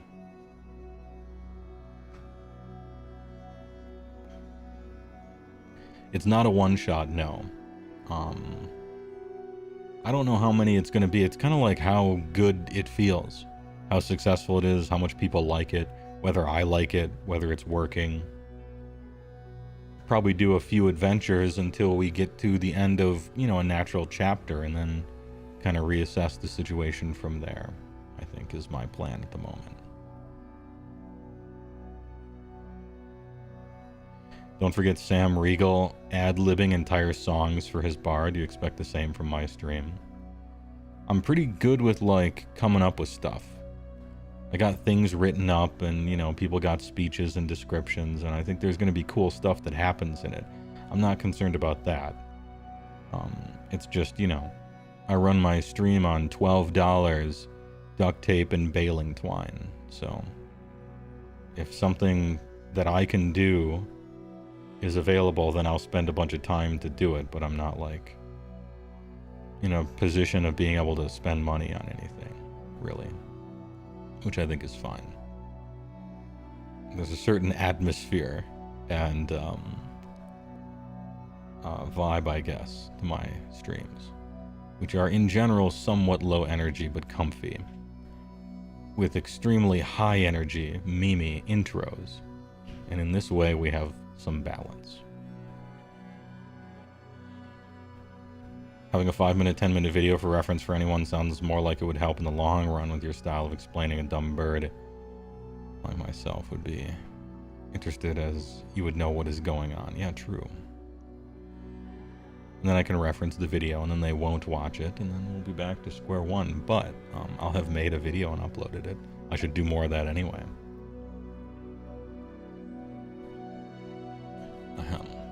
Drop some sick bars. I'm not exactly a rapist. Rocky Rock, hey, thanks for the big dad. Thanks for the bits, I appreciate it. Dude, the big emote is so good. It finally got me to buy bits on Twitch. They finally got me. They're like, hey, you can make your emotes big at the low cost of like 50 bits. And I'm like, alright, you fucking got me. Well played. For you, the biggest problem is being online. Live games just have much more energy, flow, and more off-spotlight interactions and stuff. Yeah, that's true. Oh, double biggies? Big plibby. It's kind of like a combo. Sorry. Look at her, she's scrambling. She's just scrambling along.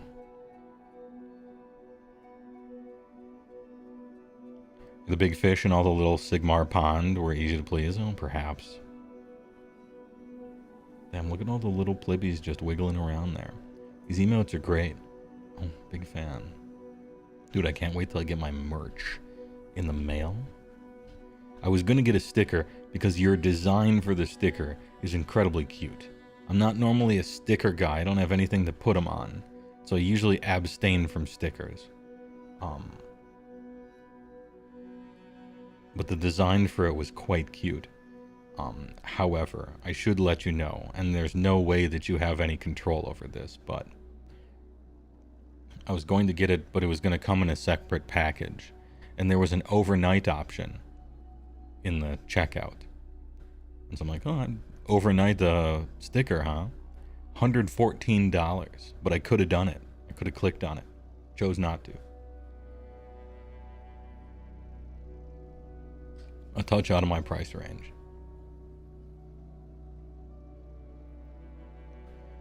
But all the rest of the stuff, I mean, it's getting here like next week.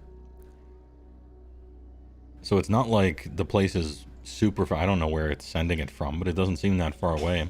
It's like, yeah, we'll get it shipped to you in a week, no problem. Or, if you want it faster than 1 week, $114 overnight. Nothing but net. Chill. No, thank you. But I guess I appreciate that the offer is technically possible. That's not bad. Oh, you probably mean the distance. 114 is cheap overnight. That could be true. I have no real experience with this. Doesn't seem cheap to me. But I don't need it overnight, so it's not targeted at me. It's probably targeted at some guy who works for a company who will get fired if they don't have it by tomorrow. You know? You put stickers you really like in your old PC case plate. You kept it to put stickers on specifically in your water bottle. Oh, a water bottle, huh? Okay. I use styrofoam cups. Just to let the planet know. You know. Keep it on a tight leash. Also keeps the water nice and cool. And the hot chalky nice and hot.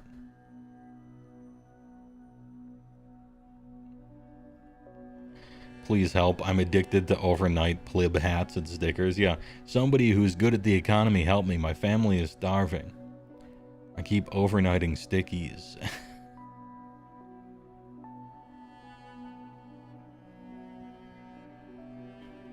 Next morning, hot shot emergency freight for 10K. Brother, I will send you 1 pound bags of hot chalky. No, we're good. I got the discount off-brand Swix mix. I got that Sherwin-Williams brand hot chocolate. Cover your esophagus. It's delicious.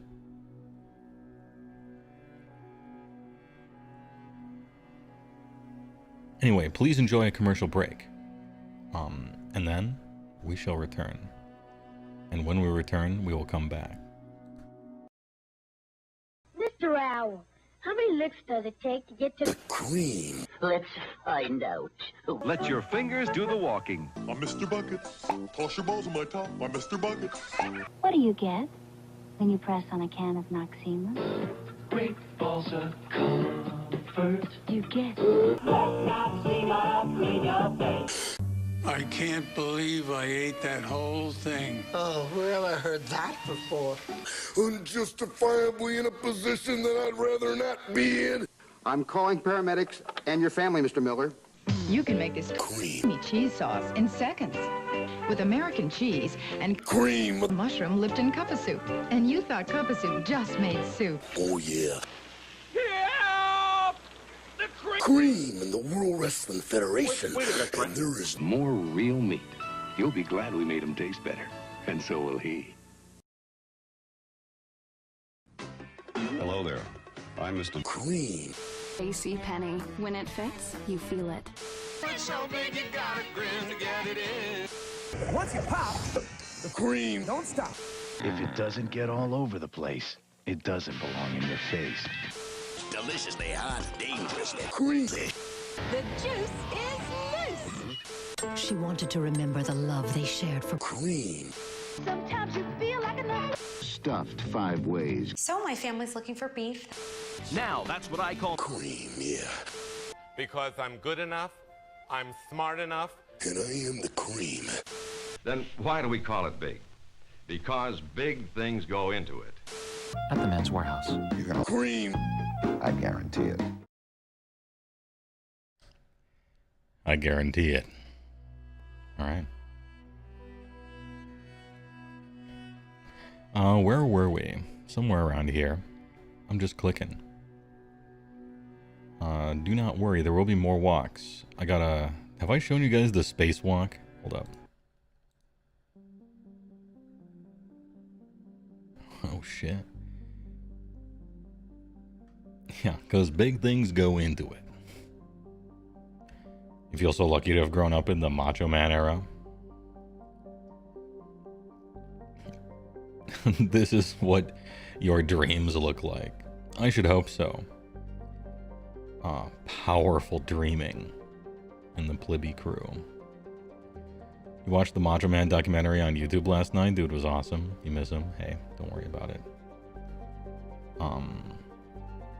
Heroes get remembered, but memes never die. Although, I don't know. Actually, there's a bunch of memes that probably should. Oh shit, what up? The fucking frog. No, okay, yeah, actually, scratch that. Japan invented space. This is space, comma, Japan, alright? Here come dat boy, yeah. Place, comma, Citadel, yeah. I'm Commander Shepard, and this is my favorite stream on the Citadel. Macho Man died to stop the Mayan apocalypse. Not worth it. But you know, what are you gonna do? This is what you see when you ponder the orb. Shepard. Yeah, the fucking Rex. I just played Mass Effect 1 again, and I liked it more than I remembered it. With his stupid ass, Rex's stupid ass stories. Garrus Vicarian. Chad. Ashley, who everyone hated, and rightly. Human guy who was just a whiner that everyone hated and also rightly. Blue chick. Wait, maybe green? I think she was green in the first one, blue in the second one. A little bit of blue washing history in my opinion, but she was fun.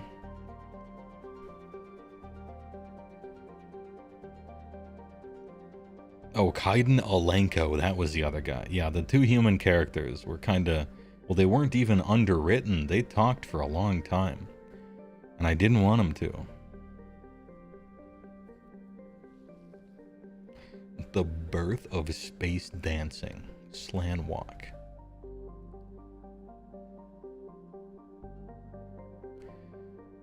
The Mass Effect game quality arc makes you sad. It does, but you know what? That is the natural way of things. That's how it works. That just happens to games. And companies. Not Tali... Hey, look. Tali Zora Vas Normandy. Basically in the second one. And they replaced Rex with Grunt, which was a downgrade, but he was still cool, I guess.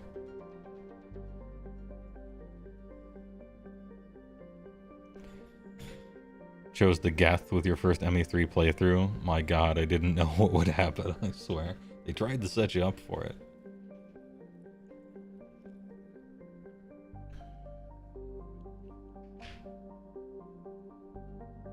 The robot was cool? You mean that Hajime Sorayama looking ass chrome woman?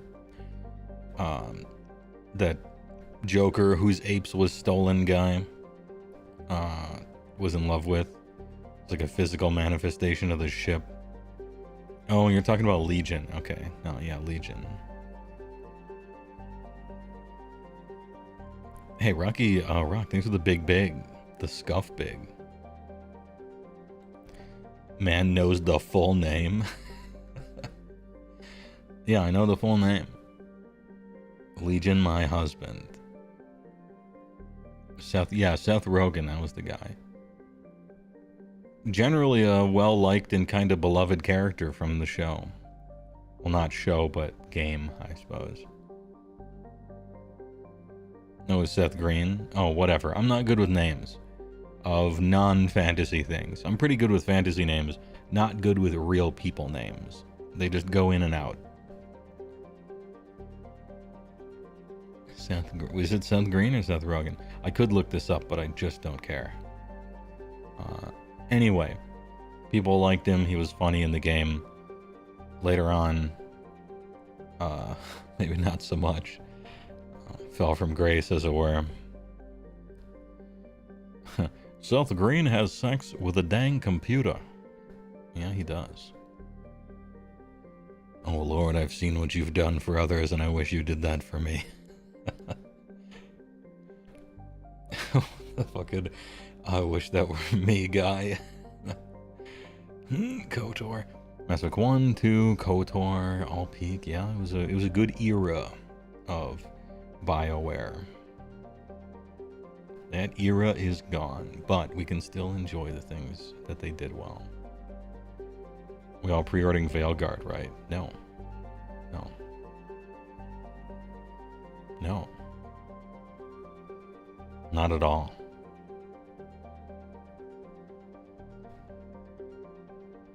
Nor whatever else they end up making. I mean, if it's possible they end up making something that's good, I guess. But after ME3, I'm like, I wonder if they're capable of making a good game again, or if the game died like Blizzard did, or if the studio died like Blizzard did.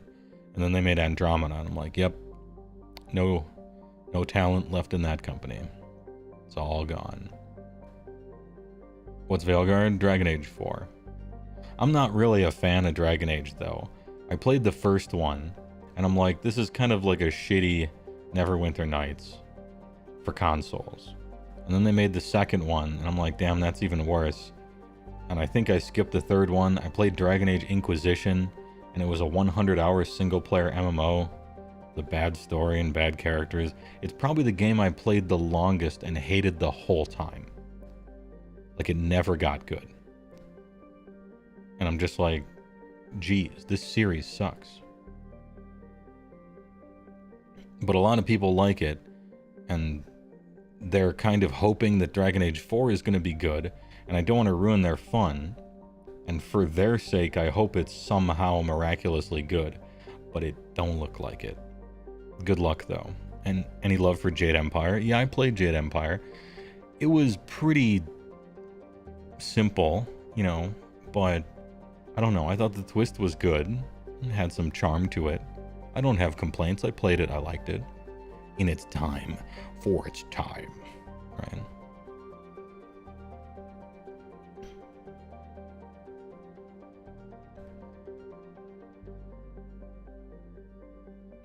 They made one pretty alright game and two terrible ones, and people are still for some reason interested in a fourth.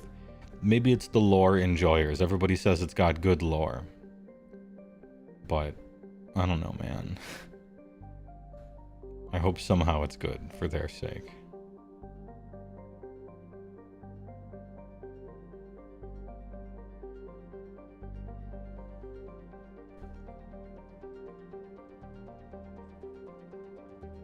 Ahem. Alright, I have this new thing on Twitch that lets me know that an ad break is, like, on its way or in progress. So right now, if you're hearing me, you are based. You are big. Everyone else cannot see this, but you can. Bigness is a state of mind. Other people are comforted by your bigness. Like affirmation ASMR about being huge.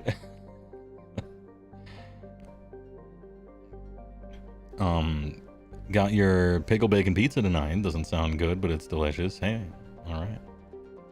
I could see that being good. Rocky Rock, thanks for the big emote. For bits. The scuff big. Giant milkweed. Good name, actually. Your doorways are dwarfed by the wideness and immensity of your titanic form. Your bigness is supreme. You are the meat miracle. Wide gaming. Oh, the Meat Planet. The Carl Sagan Meat Planet. Someday I'll just, like, have that as one of the intro memes. The Meat Planet. It is goofy ass way of talking. A planet of liquid beef and pork. Oh, the Billions guy. New Dragon Age looks bad? It does. It looks very bad. But that's only the art style.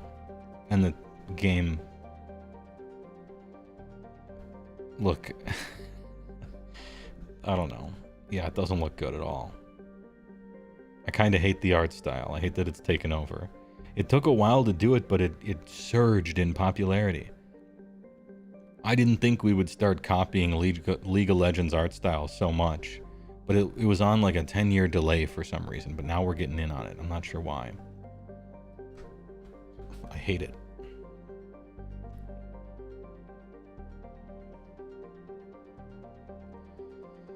The tallest peak, Mount Sustenance. The gameplay looks a little dated. Yeah, but I don't care at all about that, and I don't think probably that many of them do either. For CRPG fans, the gameplay is just something you press X to get past to arrive at the next story beat. You know, it could be a VN for all much of them care. Not all of them, maybe not even most of them, but the classic stereotypical CRPG enjoyer. It's like you will deal with pretty bad gameplay if the story and characters are excellent. You know, we've done that since Zork and LucasArts Adventure Games and Baldur's Gate and Planescape Torment and Icewind Dale and Menzo Baranzan and Stone Keep and Betrayal at Krondor and some of the Ultimas and Neverwinter Nights a little bit, and even Mass Effect and on through that era of BioWare stuff. They're making another Fable. Well, I know one streamer who is also a frog that will be very excited to learn that information and probably already knows. What does the C stand for? Computer. Computer RPG. As in an RPG on the computer. Because back then, the term kind of no longer exists, actually. Nobody calls anything CRPGs anymore, and not the least of which because they tend just not to make them. They make other types now. Basically everything's an ARPG at this point, even the RPGs.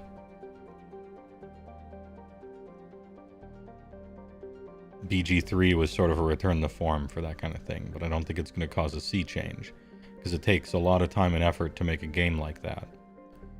And it's much easier to make the lazy types instead. You thought they were called click RPGs. Oh, maybe click is another way for it.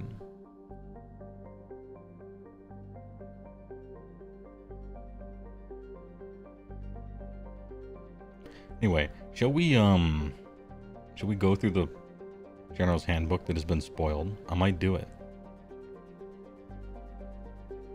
I might go through the Player's Handbook. We could get to some content, I think. If that's okay with you. I hate to interrupt our spacewalk, but maybe we'll just do it. Right after this, because it looks like there's a commercial coming up anyway.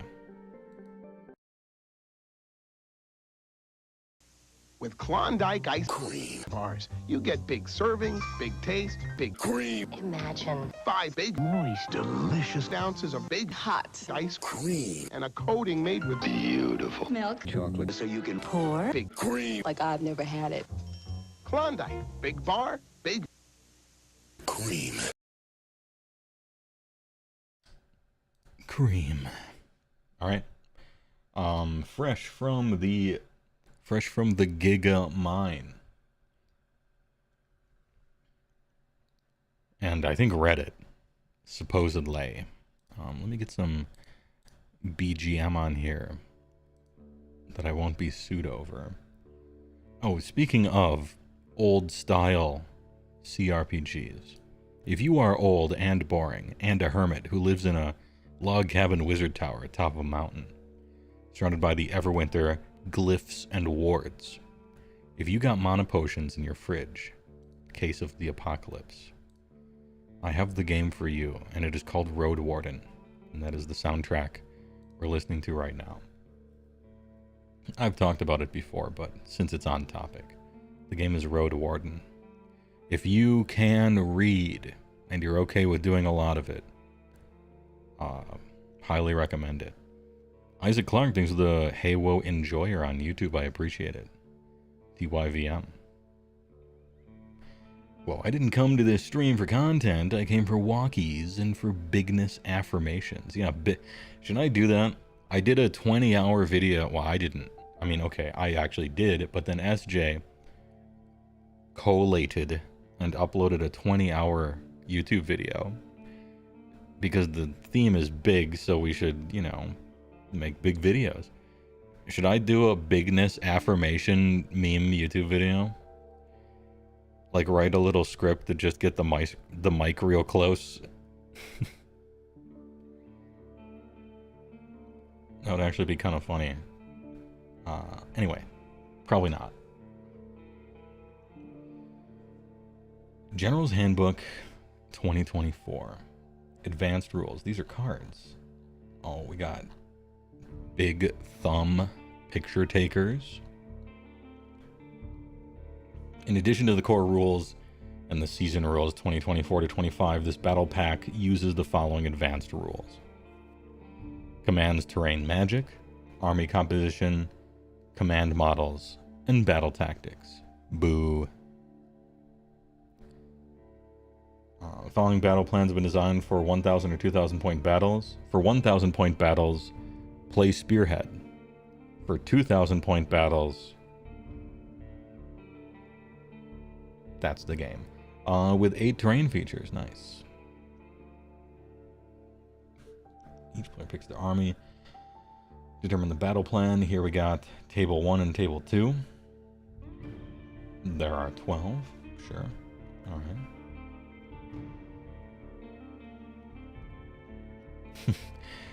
Yeah, your computer did it. Through much, really, perseverance, suffering. A Sisyphean task, truly. But your computer did pull it off. It took what, like 16 hours? Players roll off.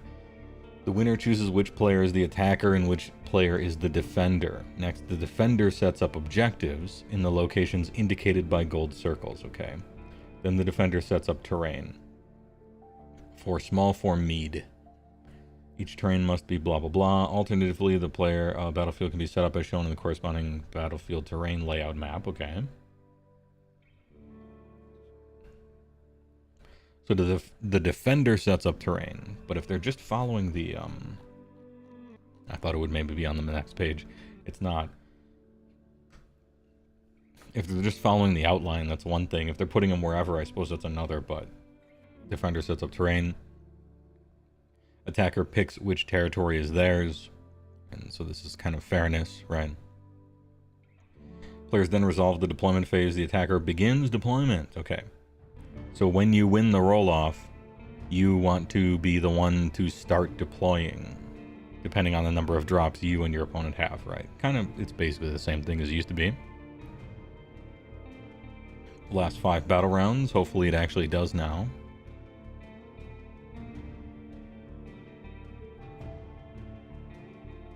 Each battle plan will describe how to score victory points. At the end of the battle, if one player has at least 5 victory points more, it's a major. If one player has fewer than 5 more, it's a minor victory. Oh, okay. Interesting. A minor victory means you have more points, but it's not 5 more. If they're tied, then the player that completed the most battle tactics wins a minor victory. Boo. If the players are tied on victory points and battle tactics, the battle is a draw. Alright? I have a much better way of resolving this for any Games Workshop people or tournament organizers. If you have more points, you win. If you have the same points, it's a tie. And if you have fewer points, it is a loss. 3 outcomes. It's so easy. You don't have to track battle tactics. You don't have to care about them ever. If you won the game, you won the game. It should be that simple. To me. But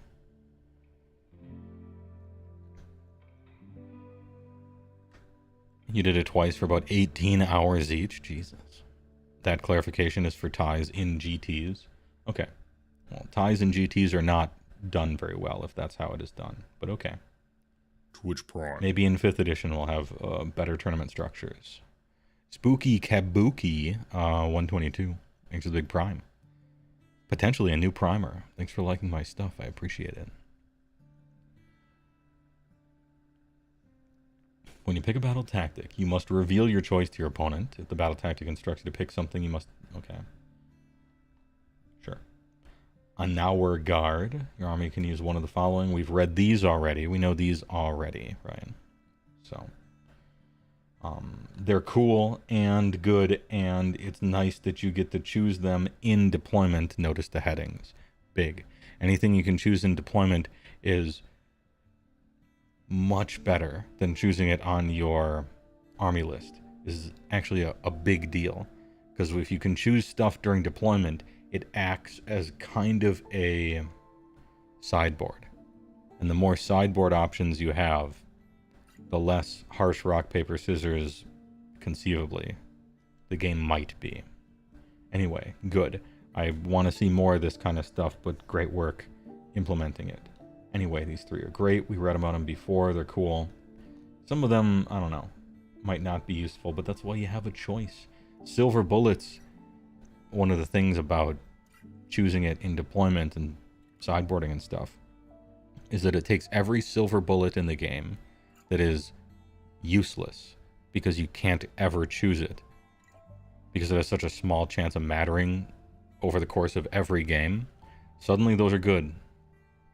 Suddenly they're just good because you can simply choose it in the one match that it will matter. It fixes it, like fixes the game. I'm surprised they haven't done that. Anyway, Spooky Kabuki, I guess I could have just followed you on Twitch instead. Isaac, hey, no problem. Thanks for liking my stuff. Oh, a double subscriber. This guy subscribed on Twitch and YouTube. Hey, thanks a lot. I appreciate it. Double subber. We've gone over the battle tactics for each of the Grand Alliances before, but I'll just briefly touch on them and after we talk about the universal ones. So we got Do Not Waver. You complete this battle tactic at the end of your turn if 2 or more friendly units fought and no friendly units died. Good. We can do this. Charge with 2 units, right? We can do this. This is doable. Especially for armies that can simply activate both of them, like Lumineth. Or armies that have strikes first or strikes last rules, for instance. Even if you don't, you can probably set up combats where you probably will fight and not die. Note that you don't exactly have to kill the enemy, it just helps in your quest to not die, right? Nick Daggaliz, thanks for becoming a HeyWoah enjoyer on YouTube. I appreciate it. Thanks a lot. Take their land. Pick a terrain feature wholly or partially within enemy territory and wholly outside friendly.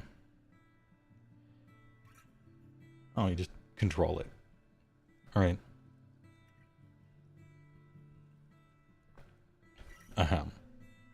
Have a fast-flying unit. Receive points. Got it. Slay the entourage. Pick a unit in the enemy's general's regiment. You complete this battle tactic if you kill it. Easy. Seize the sentry. You complete this battle tactic at the end of your turn if 2 or more friendly units are within 3 of the center and are not in combat.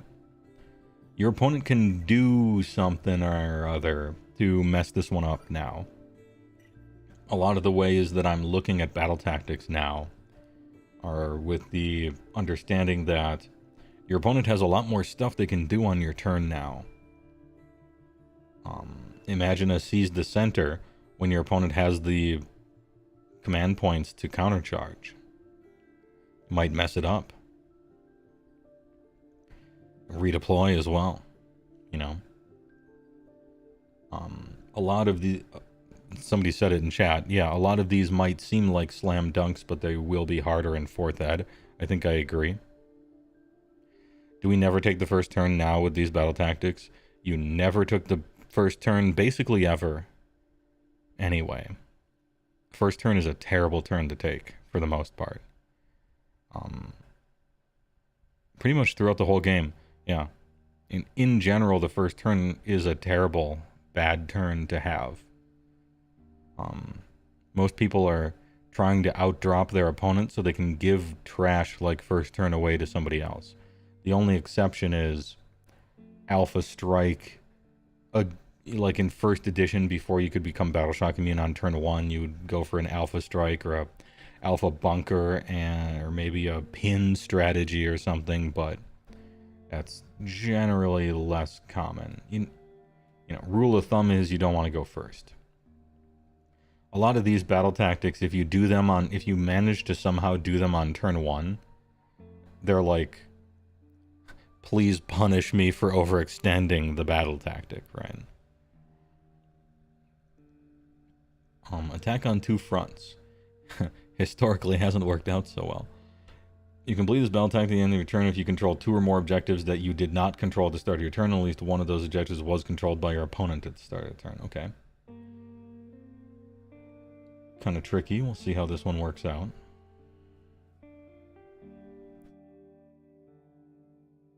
Ahem. Take the flanks.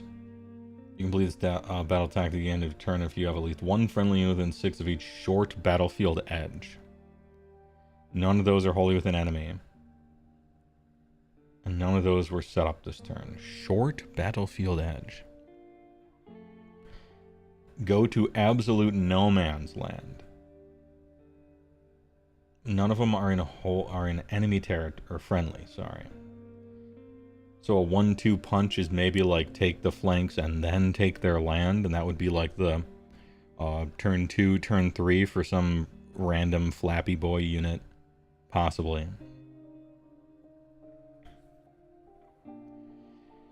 Otherwise, it asks you to get as out of position as you could almost possibly be, which is a big ask, right?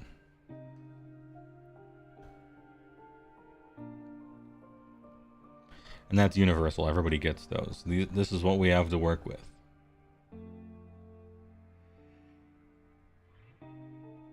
Ahem, pardon me. You feel like these should really be based off Battleplan and not generic? Yes, I agree. I've been saying that since Battle Tactics first came out. I felt that they should not be Army, they should not be Grand Alliance, they should not be core game. Battle Tactics should just be part of a battle plan. Simple as, I think. But it's just me. Anyway, order Battle Tactics. Reclaim the realms. Do you think they'll phase out Slanesh chariots? I don't know.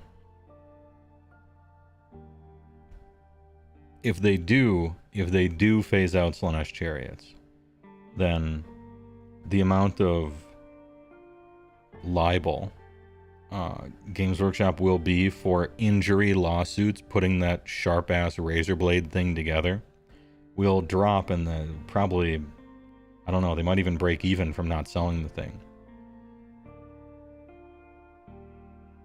They're so dangerous to put together.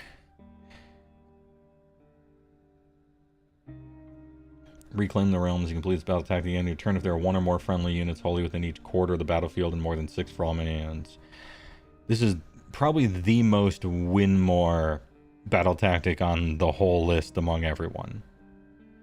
This shit is, like, if you have truly tabled your opponent, by the time it gets to Battle Round 5, you just auto-accomplish this if you still have enough guys left. But that's about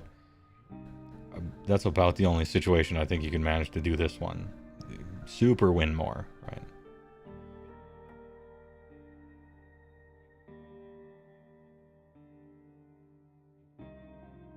Ahem. Slay the tyrants. You complete the battle tactic on your turn if the enemy hero was slain. Okay. It's got to be a combat attack. But yeah, kill a hero. Alright, free points. Thanks a lot. Thanks for playing. So we have one that is impossible unless you've just giga won the game. And then we have absolute freedom.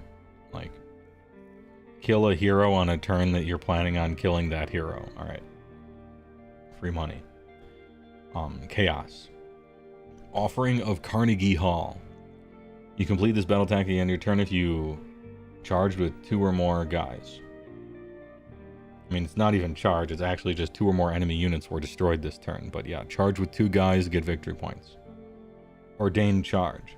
Pick an objective controlled by your opponent. You complete this battle tactic at the end of your turn if 2 or more friendly units charged and 1 or more of those units contesting, and you control it. So, yeah, the chaos ones are fairly straightforward. Charge with 2 guys, kill 2 guys, get points. Charge with 2 guys on an objective, kill 1 guy, get points. So consider attacking people on points.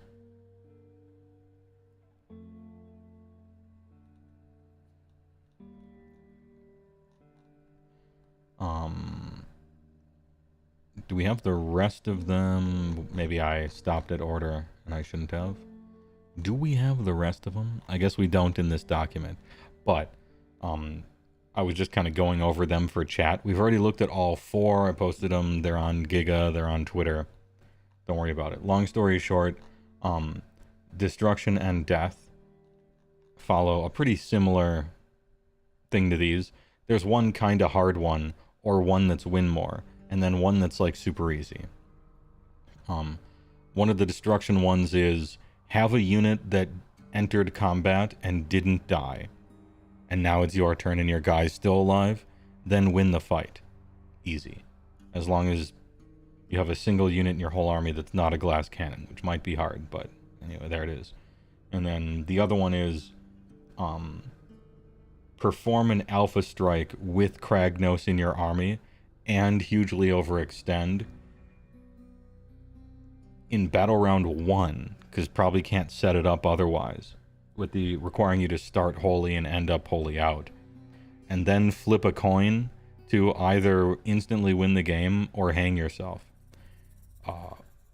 So yeah, right. And then both of the death ones looked pretty easy.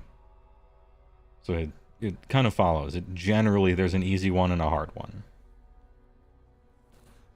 They're not created equal between the Grand Alliances, but I didn't expect them to be. Although they probably should be, but whatever. The first one doesn't require charging. No, you just need to win 2 fights for the first one in Chaos, yeah. Charging is actively required in the other one.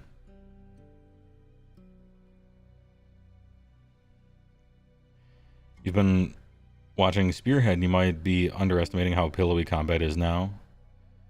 I hope that's true once we are able to choose the units we put in our army. You know, we'll see. I'm giving you my haven't played the game because it's not out yet take, right? And I'm trying to move it away from thinking in the 3rd edition, but I suppose it's hard to. Yeah.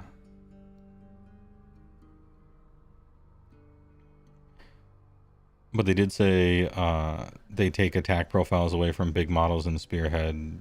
Example is Carnosaur, same stats, but 1 less weapon. Yeah, maybe. I mean, we'll just have to see, right? Anyway, Border War, nice and easy to set up. The classic. Thumb. Oh, what's the twist? I didn't know that Shyamalan wrote these battle plans. Victory points scored by each player from controlling objectives are capped at a maximum of 6 per turn. Add 1 to hit rolls for units in the underdog's army if they charge this turn and are contesting the objective wholly within their enemy territory.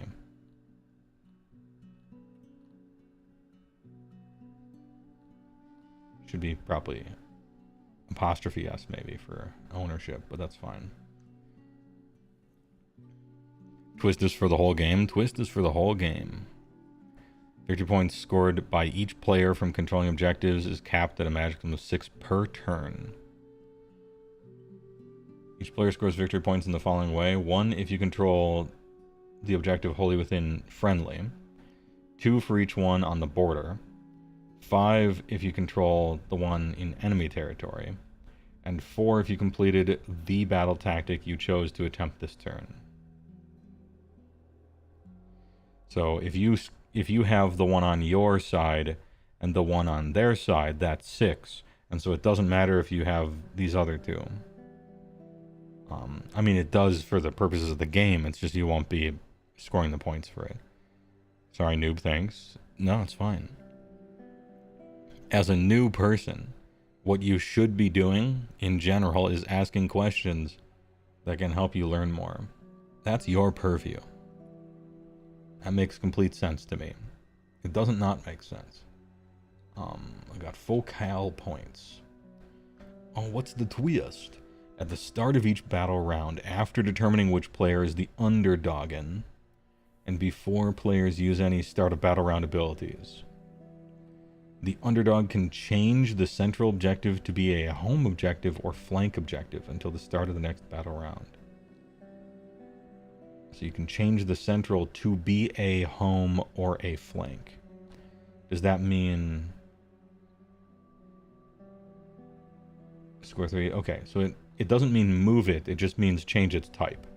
It is considered a flank objective for purposes of, I guess, these points over here. Nice. Okay. That's a strong effect. You know, being the underdog is really good. It's very strong. They did the stairs. So, how many times do we need to teach you this lesson, old man? Don't ever do this.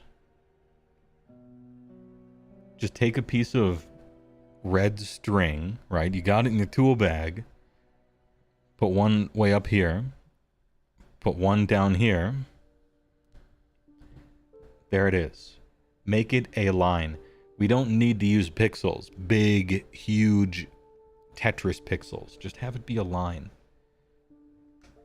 Having this kind of deployment increases the time it takes to do the deployment phase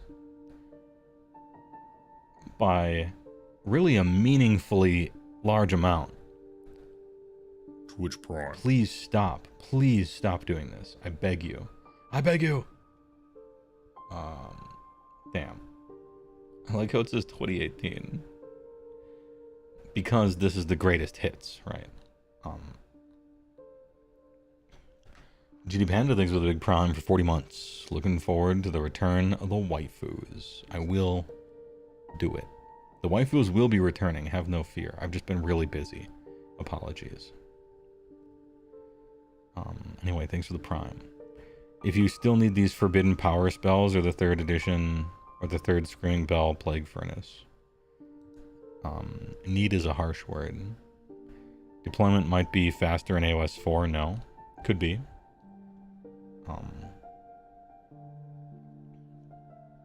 But don't ever do this. Please. Please stop. If this were a digital game, if this was a video game, you could do the goofiest deployments you want. But because this game is played in real life, it should always be a straight line. It can be any angle you want. It can be the weirdest, goofiest angle ever, but it should just be a straight line.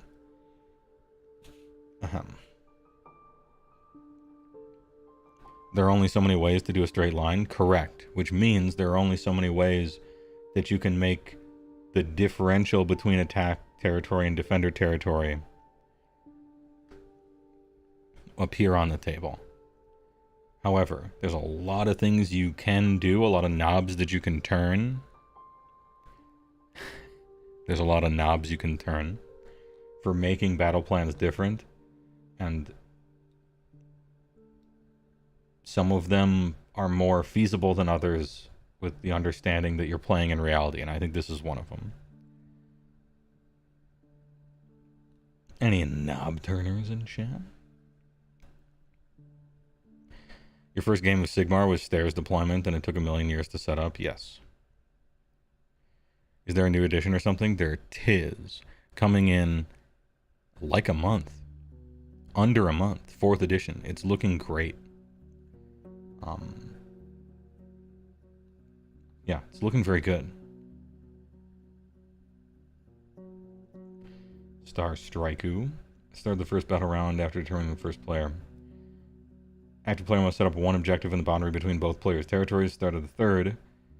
Determining the active player. The active player must set up one in each. Determine the location of each. You roll. If it will be set up wholly or partially, do not do so. Instead, inflict d6 more damage on each unit wholly or partially on that terrain feature. If an objective would be set up wholly or partially on a terrain feature, do not do so.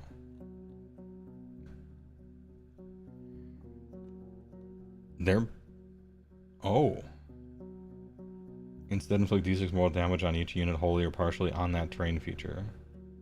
And then just don't. Dude, if we arrange terrain on the table how they tell us to with 8 pieces of terrain, this game might have like no objectives. This is going to be weird. Interesting.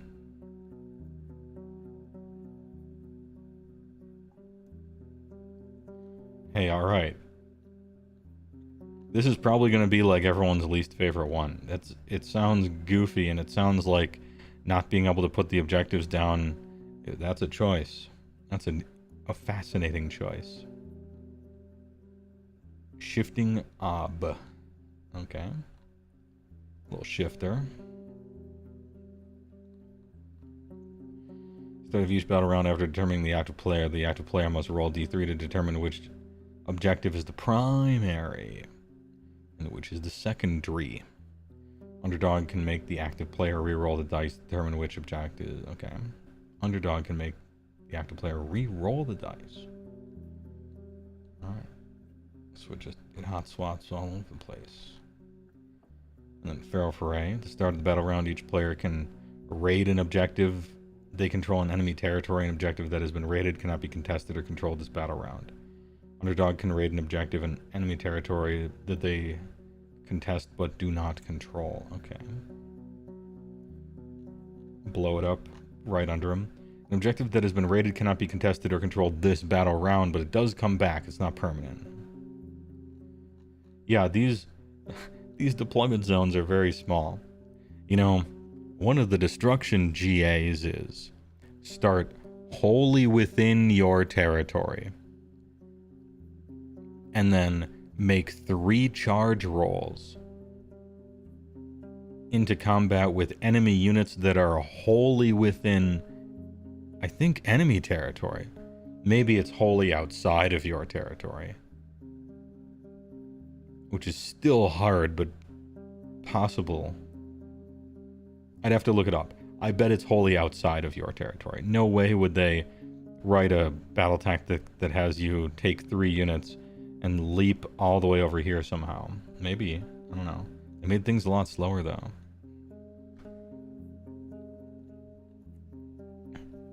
The Jaws of Gillette. Hey, alright. Look at this goofy ass shit. What's the twist? From the second battle round, at the end of their turn, after scoring victory points, the underdog can pick one objective. The objective is removed from play. Simply removed. That's very strong.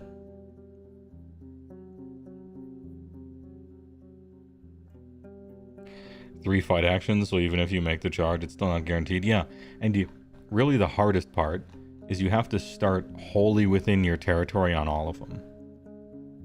And so it's very much something that you have to do early game. Like, your opponent has to sort of walk right into it to allow you to try. I don't like that one, but there's plenty of them enough to do that if you have one real stinker in your GA, I don't think it's like crippling or anything. You get 6 that seem, you know, fairly doable. Your opponent's going to be able to mess with them a lot more. But they're not just like, you know, throw the game away, flip the coin, you know, anything like that. Battle for the Pass. Underdog can add 2 to the control scores of friendly non-hero units. Okay. Mega Gargants, BTFO. What's a non-hero unit? Scorched Earth. Yo, Scorched Earth. From the second battle round, at the end of their turn after scoring victory points, the active player can pick one objective that is wholly within enemy territory, and they can burn it. And it is removed.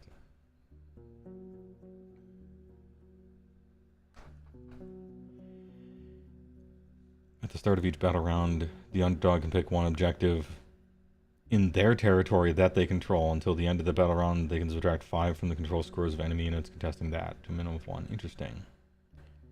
I like burning and smashing stuff. So good work there. The better part of Vala. Each time an enemy unit contesting an objective is destroyed by a fight ability used by a friendly non-hero unit contesting the same objective, the friendly unit gains the dominant keyword. Okay. If that friendly unit stops contesting, it is no longer dominant. True. Add 10 to the control score of dominant units. This is like Bolweir Intimidators in Magic. Cowards can't block warriors. Target creature is a coward.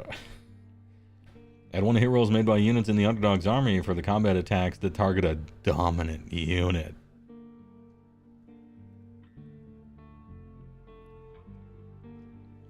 Hey, good work. The Vice. Alright, we got like a screen test for a VR game. Align the circles. At the start of the second battle round, after determining which player is the active player must remove the 4 starting objectives. Simply remove them. Set up a new objective at each of the next locations at the start of the 4th. After determining which player, remove all of them, and then it becomes 1. The One, starring Jet Li. At the end of their turn, the underdog can pick 1 objective and inflict D3 mortal damage on each unit contesting that objective. Are you sure you don't want to have it work by rolling a D3 and on a 2-up it works? And finally, close to the chest. Oof.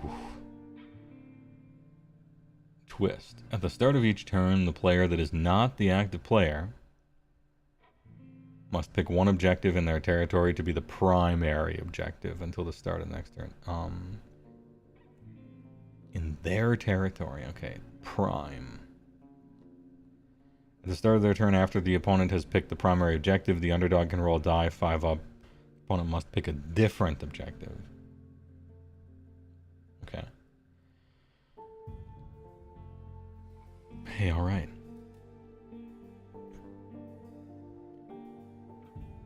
Red 3, I'm locking on plasma torpedoes launched, yeah. And then, of course, limited resources.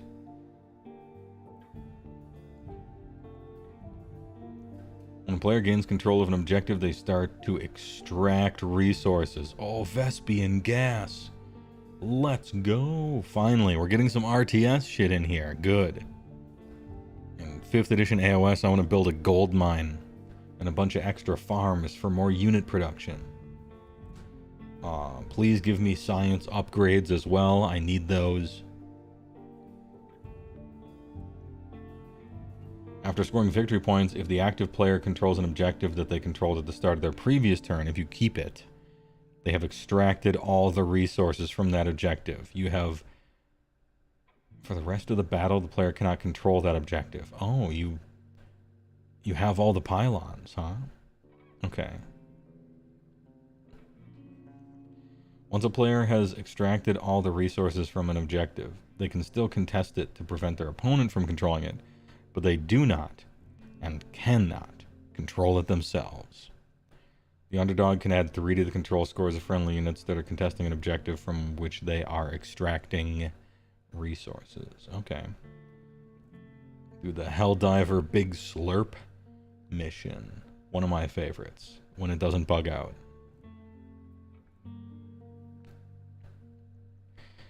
Only if the Command & Conquer 1 soundtrack is played the whole time. True.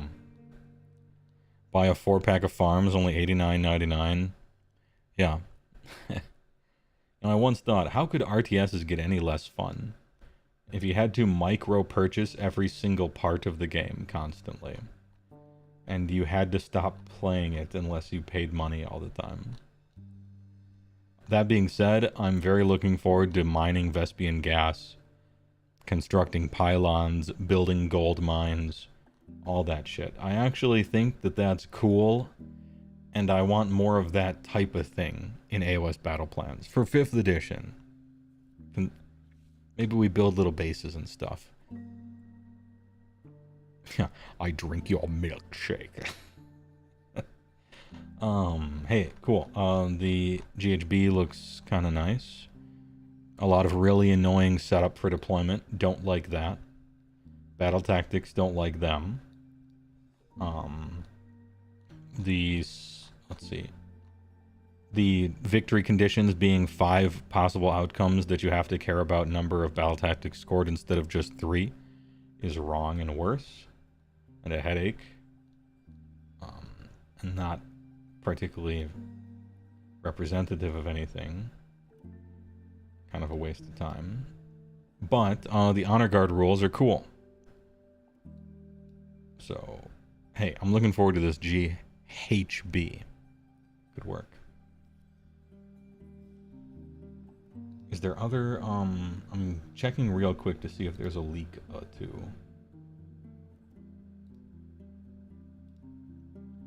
Oh, that's right, there's news. We gotta talk about news.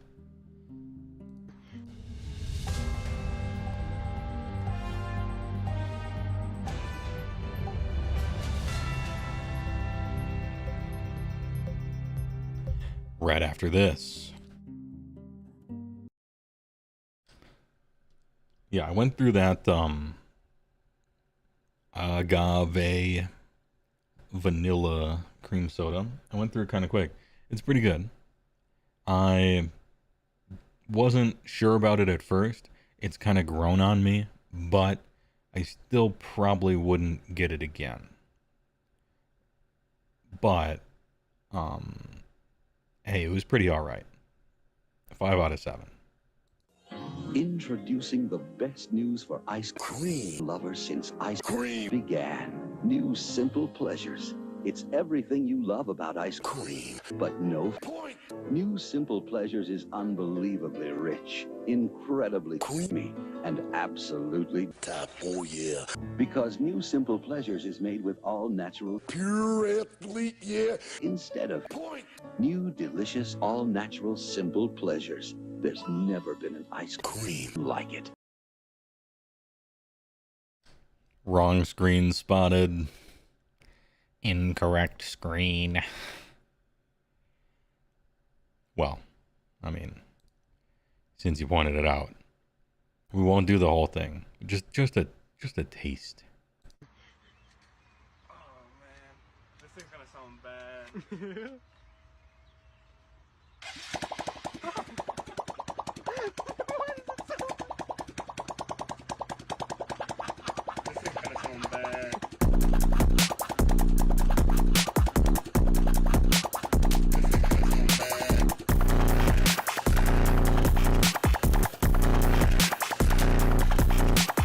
Man, I'm exhausted.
Stop. I must. We have to cut it off. Next caller. Warhammer. Age of Sigmar. Metawatch. Get ready for the new edition of Warhammer Age of Sigmar. Okay, we're kind of doubling up on the old Warhammer Age of Sigmar in this title. Time to watch that meta. The new, Enhance. The new edition of Warhammer Age of Sigmar is almost upon us. And in a special episode of Metawatch, Lewis catches up with Matt Rose from the Warhammer studio to find out what they have been up to ahead of this monumentous launch. Ahem. We have a meta pre-edition. Oh no. Is there anything about deploying 9 back from opponent's territory? Not that I saw. Did anyone see that? I don't think I saw that. Brand new made. Could it be somewhere else? I did skim at the start of it. Hold up. Background music. How's this for volume? Hello and welcome to Metawatch, Games Workshop's regular catch-up on all things match play. In this episode, we're taking a trip to the mortal realms, and who better to do that with us than Matt from the studio. Matt, how you doing? Oh, yeah, doing great. Shit. The drip. They'll kill you. You can't dress like that. It's too fly. Your style is too strong. Feels like we've not seen each other for a while. It's been a little while. We've been very busy preparing for the launch of 4th edition of Age of Sigmar. Cola card. So yeah, getting ready for a brand new meta. Yeah, you must be super excited about that. So tell us a little bit about the back of a bicycle playing card. You know, it's been a long road for us, obviously, in developing the rules and playtesting and going through all of those iterations. But right now, we're really in that kind of calm before the storm of just waiting. You know, we've all got our tickets ready to actually go attend events and play ourselves. We've been playing a lot internally, just getting ready for launch. And so really, really excited for that. But, you know, personally speaking, from a Metawatch perspective, what we're really excited about is just see how the meta plays out. Yeah. Right? This is by far the biggest kind of overhaul that's happened in Age of Sigmar's history since it launched. And so this is a really, really kind of all-encompassing change. Big. Say big. So in terms of the core rules are quite different. There's a lot of new tools and abilities players can use. You know, all of the factions rules have been updated. We've got the faction packs coming out for everyone. So it's a really big update. He said it. And of course, we do as much playtesting as we can. We've got really great playtesting teams that help us out.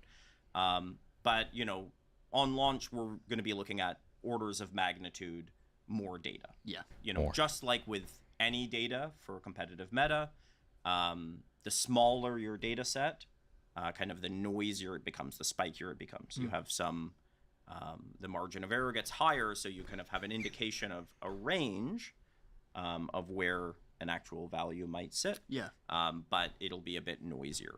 So we look forward to getting those bigger data sets to help smooth that out, validate any of the things we saw from playtesting, but also identify things that maybe need to be addressed. Yeah. He's casting a level 13 spell. In terms of balance then, what can players expect to sort of see in terms of like a roadmap? So the very first step on the roadmap, which is actually going to happen even before launch, is there will be a free download made available to everyone with the battle profiles for all of the units, so all of the points and regiment options, kind of a key new feature of 4th edition, the way that you build rosters, as well as any other kind of notes for units. But that file also includes all the designer's commentary and then any kind of FAQ or errata that are needed for the game. So this is a new approach that we're taking. Yeah. It's something we'd love feedback on, is to merge and really have one document that's your one-stop shop for everything digitally you need to accompany your game. So it'll just be the single download in each language, and that download will have all of your points. It'll have all the designer's commentary, any adjustments that we needed to make will be in there, so that you can easily search that file kind of without having to cross-reference multiple downloads. And what that means is that when we update the game, we're just updating that one file as well. So it'll be very easy to see when there's been an update to the game. And as long as you kind of download that file, you should have the latest version of everything in one place. So that will be coming out before launch. We've continued playtesting even after books went to print. We've continued playtesting to make sure we're identifying any of the latest issues. We've tried to address everything that we can in that document at launch. But of course, as the game comes out and new things get found, we'll be updating that as needed in order to make sure kind of we're staying on top of the latest issues. The last thing is, of course, then we'll be moving into Battle Scrolls. And Battle Scrolls are kind of our primary tool for updating the balance of the game in order to make sure that the meta is healthy and continuing to evolve, that the balance between factions is good, that the balance within a faction is good. That'll be really the next step, is to move on to those battle scroll updates. The first one of which will happen just a few months after the launch of stuff. Yeah. So for those of us that don't know, what does that battle scroll include then? What are some of the kind of tools you use? Yeah, so a battle scroll can make a lot of different kinds of adjustments to the game. So in the past, we've updated unit points as one of our primary balance mechanisms, but it doesn't stop there. It really depends on the nature of the problem. So in some cases, we will make war scroll changes or ability changes. In some cases, we'll change the battle traits or enhancements available to a faction. And in some cases, we'll tweak points.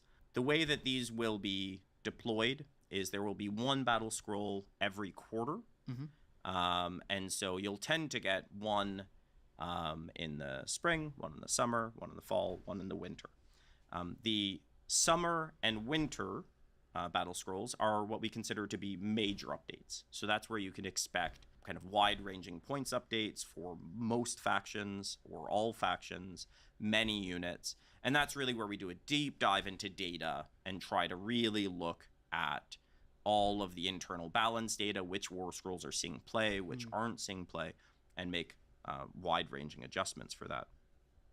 The interim updates, which is spring and fall, are more like spot fixes. So that's really looking at what's urgent right now, right? What's causing problems in the game, which factions are really overperforming, and it's just applying spot fixes to try to deal with any of those outlier issues. Practically speaking, in 4th edition, the battle scroll will be a download. So what it'll actually be is effectively a summary sheet at the top of that battle profiles document. So it'll still be the one download that has everything you need, has your points, has all your designer's commentary. But when there's a battle scroll release, effectively you'll have like a page at the top that's giving you a summary of balance changes that will then be reflected throughout the rest of the document. Okay. You must be excited to see some real fresh new data with this new edition. Yeah, so talk to us a little bit about where would you start with something like that, and maybe some of your kind of predictions. Yeah. So it's a really good question. There's a lot to look for. And there's a lot that we're anticipating with such, as I said, such a big update to the game. So we have kind of a bunch of different lenses that we look at this through. So of course, one very basic lens is the external balance between factions. So, that's quite easy for us to measure in terms of we can get data from events all over the world. We can filter that data and look at just 3 games or 5 game events or team events or doubles or things like that. But ultimately, we want to make sure that we're pulling all of the factions within that 45 to 55% win rate bracket. The second lens is internal balance. So we gather data on which war scrolls are being used, how often they're being included, when they're included, how often they win. And, our goal there is to make sure that as many units as possible within each faction are seeing play on the table, right? You have a healthy internal balance. It's not just units, it's also things like enhancements, battle formations, right? So if there's one dominant option, and everyone's always using one battle formation, for instance, that's where we look to make adjustments. Third lens is universal options. Now, there's a lot less universal options in 4th edition. There's no universal spells, so there's no more Arcane Bolt or Mystic Shield. There's no universal spell lores. We've tried to focus much more on the flavor of each faction. So, there's a little bit less, but one of the big ones is the manifestation lores, which is a major new feature of the next edition. So those will be sets of 3 or 4 endless spells. So making sure that the balance is even between the various universal manifestation lores that are available. So those are the kinds of things that get updated in a battle scroll. All of those changes, we tend to look at data to identify where those changes might need to happen. But then there's a very human element of talking to our Metawatch advisors, made up of tournament organizers and experts from around the world, but also just our own personal lived experience. So a lot of people from our team have been traveling to a lot of the major events. You know, I've gone to a lot of the US Open events and will continue to do so. The World Championships, and you know, really just making sure that we're talking to players, making sure that the changes that we're looking at make sense, make sure that that aligns with what we're seeing on the tabletop, so that we can try to make the most impactful tweaks to address any core issues. Yeah. And you talked about the data being, you know, with a new edition and that being fresh data, it being This is my lived experience. So what are some of the things you've done to kind of ring? Pretty sure last time you did this to Matt, it was the reason he decimated the Ogre Index. I can't there's stop. a lot of things that we've tried to do, looking at the previous edition and you can't do anything to me. That would cause kind of spikes. I guess a copyright strike would do it. Actually, don't try it. To add kind of safeties or safeguards against some of that. You know, some examples. I will play the worst fucking army at a core rules level. In 4th edition, he's gonna make the flush hit on 5. Please, I have a family. So if you have an ability that's always in effect, or if you have an ability that lasts for multiple turns, those abilities can now never stack. So a unit can never be affected by the same passive ability multiple times. So that was, you know, one of those things where previously in the previous edition, you know, people could kind of get 4 of the same hero that applies some bonus, and that the unit then gets 4 of that bonus and kind of goes a bit wild. You know, we've got the underdog mechanic, which helps the player that's behind in the game kind of try to catch up. So we have a number of timings now, which are quite precise on abilities like once per turn army. So once per turn army means that you can use this ability once per turn from anyone in your army, but you can't use it multiple times. So a lot of you know, rampage abilities on monsters, but also if a hero has a really powerful buff, that a lot of those abilities tend to be once per turn army, so that you can't then just take 2 or 3 of that unit. So you get diminishing returns. So that's the kind of thing we've tried to implement kind of at a systemic level. That having been said, you know, I think one of the things that we are really keeping a close eye on, it's actually less about faction versus faction, it's more about unit role versus unit role. So we've tried to make sure that each type of unit has a clear role on the battlefield, and not just each war scroll, but also things like, you know, cavalry, making sure that cavalry feel really impactful, and that they're really great on the charge. There's kind of a clear gameplay puzzle, because, you know, they are going to hit really hard if they charge in. But maybe you can go and charge them to engage them before they can get to you. You know, big blocks of infantry, the kind of tar pit units, heroes, hero monsters, war machines, shooting units. You know, we're trying to give that play and counterplay. So that's one of the things we're really going to be watching is how each unit type falls. You know, is there a trend where across multiple armies, cavalry are performing too well, right? And do we need to put kind of a tax on that type of unit? And so, as I said, we've done as much testing as we could on that, and we have our predictions. We have our kind of hypothesis, but that's what has gone into informing the points at launch. So, you know, we've kind of looked at that and said, okay, you know, I think this type of unit is fairly strong, so we're going to point them accordingly. But, you know, we're going to wait and see how the actual data plays out to see where we were right and where maybe we were slightly off the mark, so that we can readdress. What are you most excited to see? Just in general, what are you most excited for? Well, I'm most excited. I've been working on a brand new army for a brand new edition. Great. So I've just been feverishly painting up my Disciples of Tzeentch army, which is the new army, which I think sounds quite fun. So I think everyone in the office is annoyed with how much I've been talking about my new army, because I've just been too excited about that. Oh, really? Starting to paint up Kairos Fate Weaver now, which I think is really fun. So, I would be too after looking at his war scroll. Honestly, I'm just really excited to jump in and finally get a chance to play the new edition across the tabletop with people all around the world and with my friends. Quite true. It's been so long that we've just had it here as a secret project. Dude, imagine having friends. So I'm thrilled to finally be able to just kind of share it with the world and sit down and roll some dice. That's great. Well, Matt, thank you ever so much for popping in to chat to us about the newest edition of Age of Sigmar. I'm sure you're going to be very busy in the coming months. And thank you. We'll see you next time on Metawatch. I love Metawatch articles. They're so great. Dude, Metawatch articles are so sick. Matt Rose casts a spell every time. It's a big spell, truly an incantation. And everything he says is like reasonably agreeable and just like, yeah, he's right. Hey, good work. If it doesn't work out, you'll try to fix it. So there's really, instead of doing commentary where I just agree with them for the most part, we enter a wizard battle instead. Speaking of playing the new edition, did they reach out to you about that? They had a new vid today with a lot of personalities on it. No, I'm not one of Games Workshop's like content creators.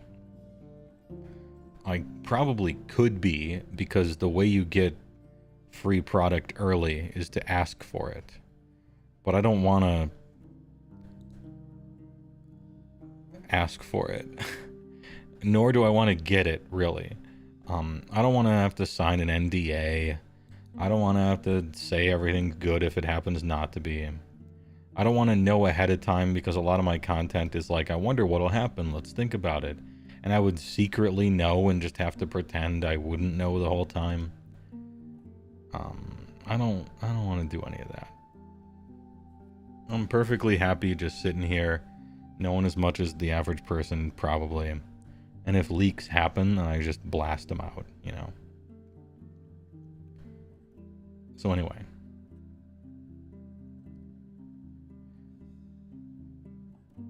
What are these friends he speaks of? Are they other people? I mean, I've read the dictionary definition. I just haven't... I don't know what... it seems more of a theoretical thing, you know. You were really interested in HeyWoah's thoughts, but watching him silently mimic Matt Rose is worth the... I appreciate it, because it's fun to do. His hand signs are out of this world. Like, crazy. But really entertaining. And I'm not, or at least it's not intended as a mockery. It's like making fun with rather than making fun of, if that makes sense. Even though he's just on a computer. Anyway, we heard that the game is going to get a major balance pass after release. He said a few months. Typically it has been, what, 60 days, I think. 60 to 90 days for them to do something like that. Obviously, there's going to be an FAQ, because there's always going to be an FAQ for basically everything, right? Yeah, maybe teasing. Yeah, maybe teasing is the right word. I don't mean it in a mean way. Although I've seen some YouTube comments that were like, how dare you? I'm like, please relax. There's a plan for every quarter. And the studio is going to be continuously aiming for a healthy mix of updates to internal and external balance when needed. Okay. Interim updates in spring and autumn are spot fixes to deal with outliers from the expected 45 to 55, which they should have a lot more control over moving forward. This is where you can expect wider ranging updates to help smooth out internal balance, or the inclusion of universal options in lists, just in case we need them. All the changes will be contained within one battle profile document, and it will be summarized at the top. One click, that's it. One call, that's all. Alright. And I think I didn't hear him say phone app only, so people who like the game stay winning, I guess. We'll keep that one for a little longer, although at some point I got to imagine that the eventual goal is lock everything behind a paywall and only on a phone and in HeyWoah Plus land, but or Warhammer Plus land. But we'll see. Not yet. That's for the dark future of the 41st millennium, I guess. You can imagine the balance pass will happen in autumn in accordance with the new seasonal quarterly balance pass updates. Yep.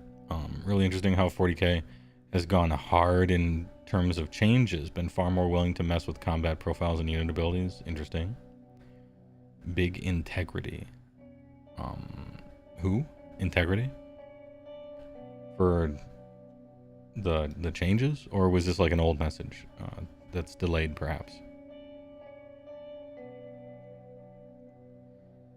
Finally, universal cross-faction options, which have now largely been boiled down to manifestation lores, will be observed to again ensure that one option does not see constant use at the expense of others. Yeah, they're just trying to have people choose a variety of stuff all the time. I mean, that's a reasonable goal, I think. No big deal here. Of the latest balance updates for Warhammer Age of Sigmar, right here on Warhammer Community. Skaven Tide Launchbox is available pre-order on Saturday, Tamari, and it contains the Season 24-25 General's Handbook as cards so that you can start playing match play games immediately.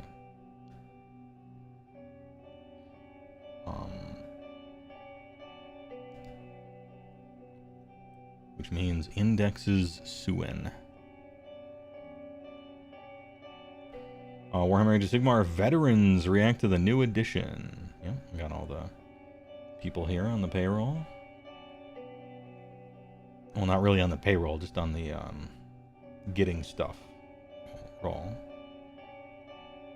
Warhammer Studio interview, designing the new Skaven while respecting classics. I'm not going to read this one, but I very appreciate it.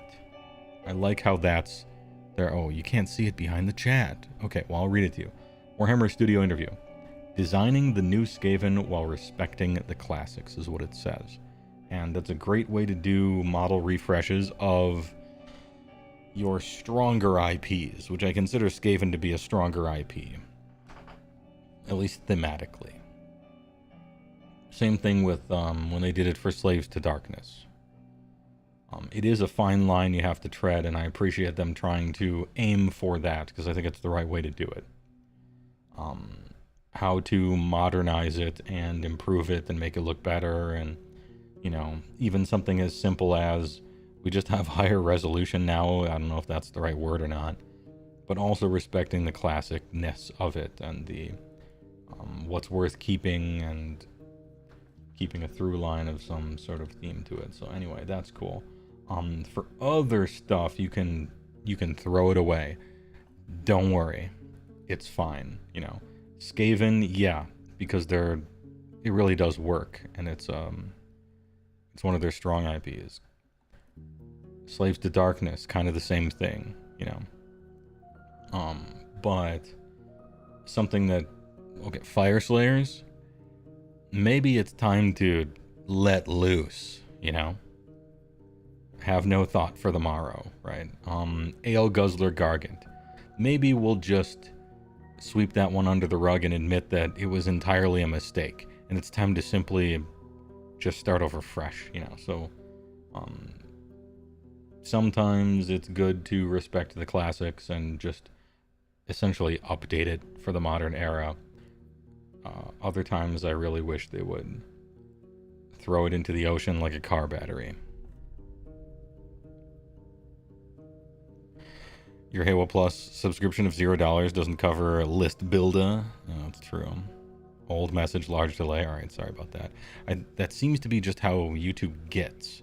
I'm not sure why. The delay just gets longer the longer the stream goes on. I apologize for that. Word on the street is index embargo lifts about 12 hours from now, says Branumate.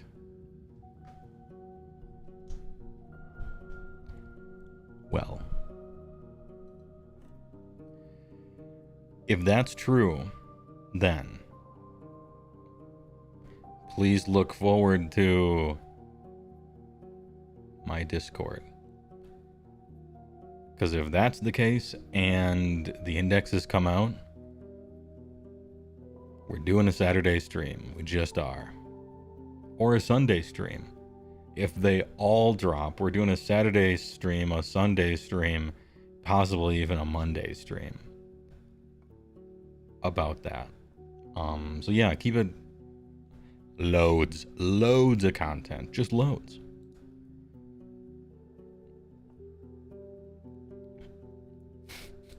The load. I think loads is actually part of it.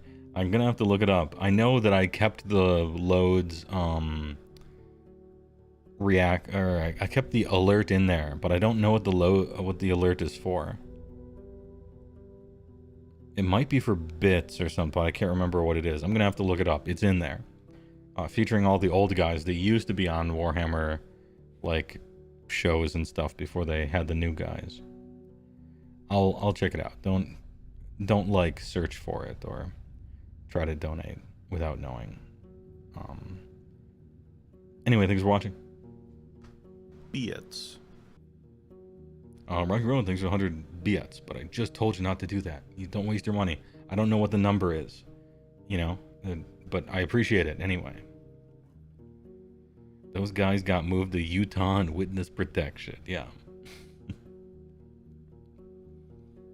Anyway, chat, I'm cutting it off.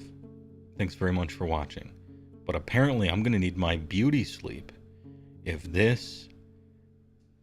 Why don't you back it up with a source? My source is that I made it the fuck up. If this dude, trust me, is correct, we're gonna have a Saturday stream, a Sunday stream, and a Monday stream. If not, I'll see you Monday.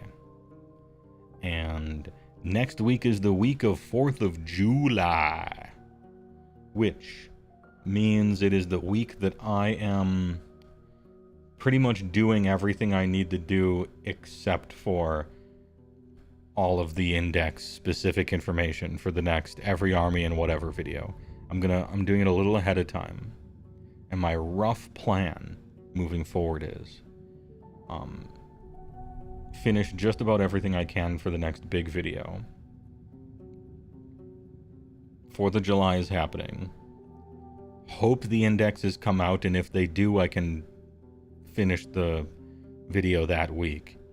And then the following week, Thursday Rifts game. Big content. AOS launch anniversary. Big if true. Anyway, thanks for watching. I might just see you Saturday. TYVM. If you want to stick around for a raid, by all means, I'm going to look for somebody. It might be a meme person. But thanks for sticking around and thanks for the generosity. TYVM.